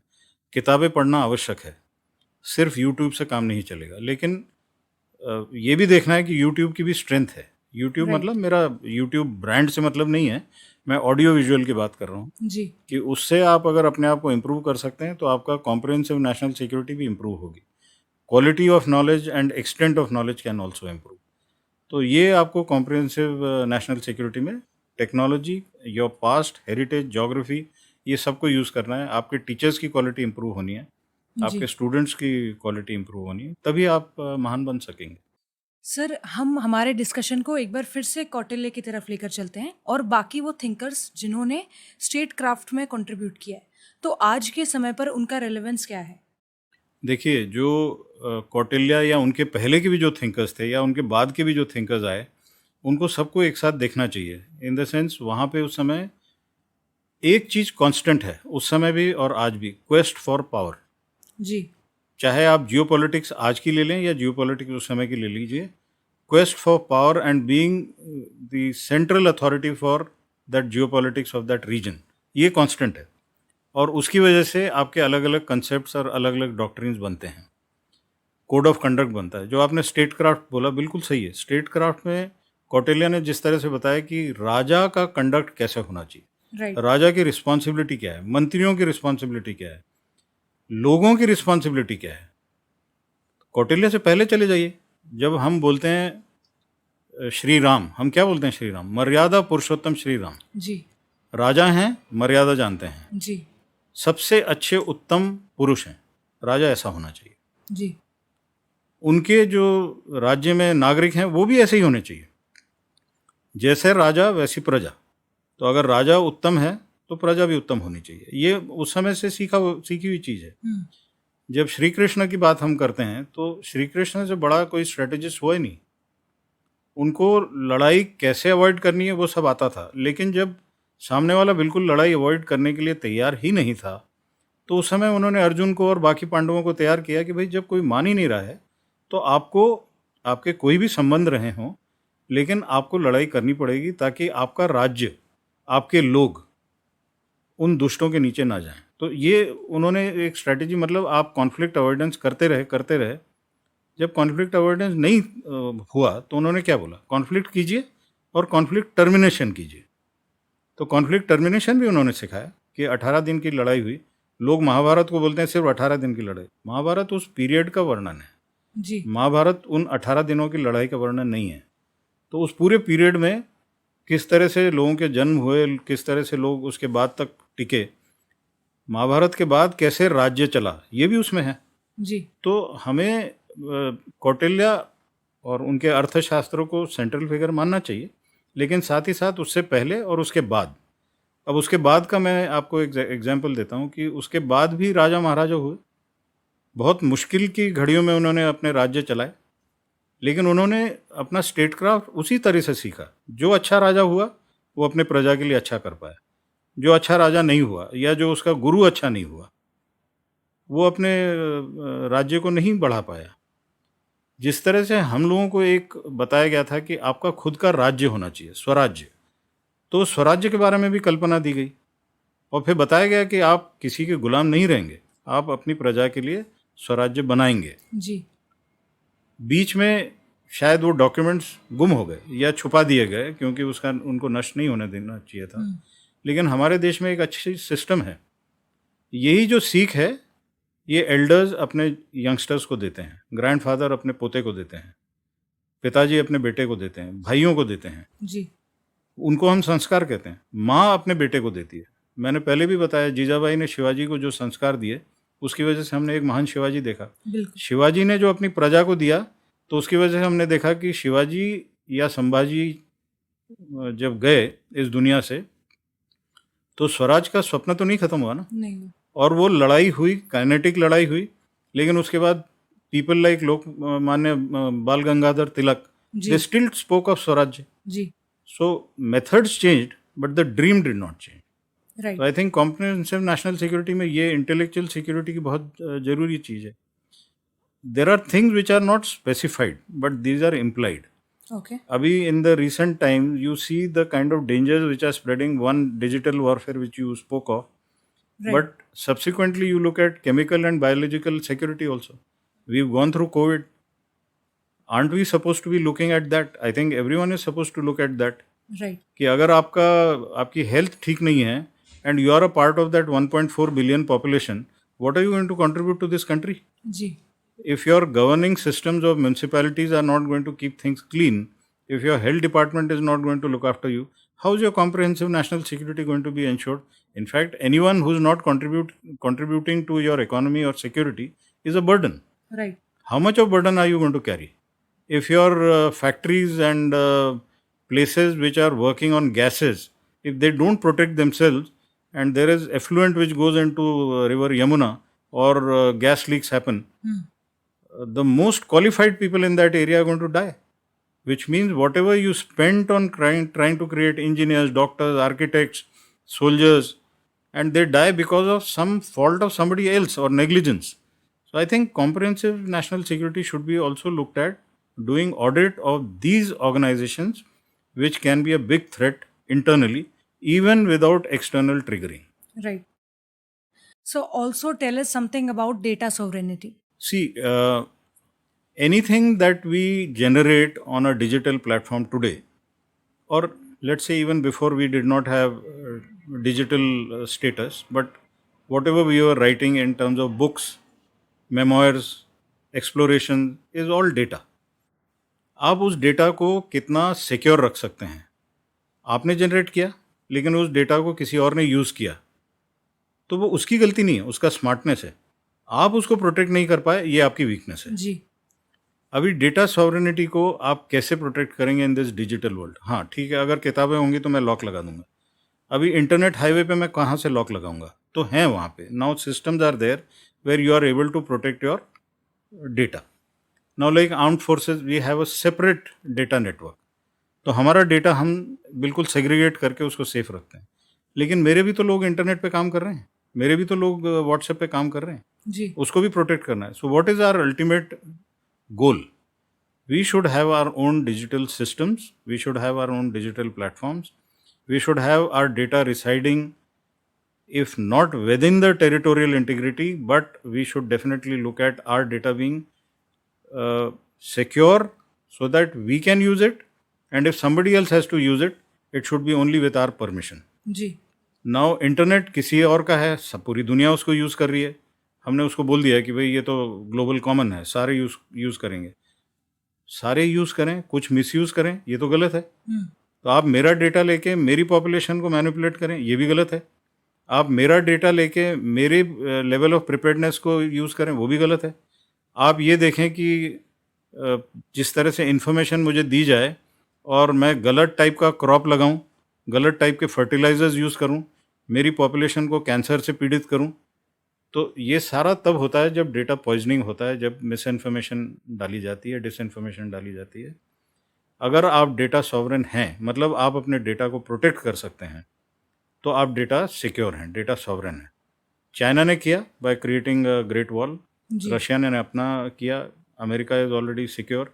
Rest you can only hope, but hope is not all good, so you have to create your abilities Right. And ensure that you follow it to the last T. आपकी population को, पूरी population को ये समझना पड़ेगा कि आप जहाँ पे डेमोक्रेटिक राइट्स मांगते हैं, आपकी ड्यूटीज़ भी हैं। आपका डेटा प्रोटेक्शन करने की भी ड्यूटी आपकी है। सर, अंत में कोई सवाल नहीं है। How would you like to conclude this podcast? कोई सजेशन या फिर एडवाइस जो कि आप हमारे व्यूअर्स को देना चाहेंगे? मेरा एक पॉइंट है देश के युवाओं के लिए। आज हमारी जो यूथफुल पॉपुलेशन है दुनिया में हाईएस्ट है। राइट। इसका मतलब वो जब तक देश के लिए कंट्रीब्यूटिंग फैक्टर होंगे, मान लीजिए अगले 20 या 30 साल के लिए ही होंगे, उसके बाद उनकी कैपेबिलिटी रिड्यूस होती है। एक चॉइस है आपके पास, इस 20 या 30 साल के वक्फे में या पीरियड में आप एक काम कर सकते हैं। आप इकोनॉमिकली स्ट्रांग हो सकते हैं, आप इंटेलेक्चुअली स्ट्रांग हो सकते हैं, जी। आप सिक्योरिटी वाइज स्ट्रांग हो सकते हैं। तो जब तक आप यंग हैं, जब तक आप कंट्रीब्यूट कर सकते हैं, आप रिच होइए और सिक्योर होइए। अगर इस पीरियड को आपने मिस कर दिया तो you will So be old also tell us something and about you'll data still not be sovereignty. strong and you'll still be weak. I think this is what my ultimate advice is, that this is the golden period which we all have to work very hard. आपको direction दिखा दिया गया है, acceleration आपके हाथ में। Thank you very much, sir. Definitely it was a very fruitful conversation with you. आप दोबारा से हमारे चैनल पर आए, ये हमारे लिए वाकई में एक सौभाग्य की बात है और मुझे उम्मीद है कि हमारे व्यूअर्स को भी, हमारे लिसनर्स को भी हमारा ये प्रयास, हमारे पॉडकास्ट डेफिनेटली पसंद आया। Thank you.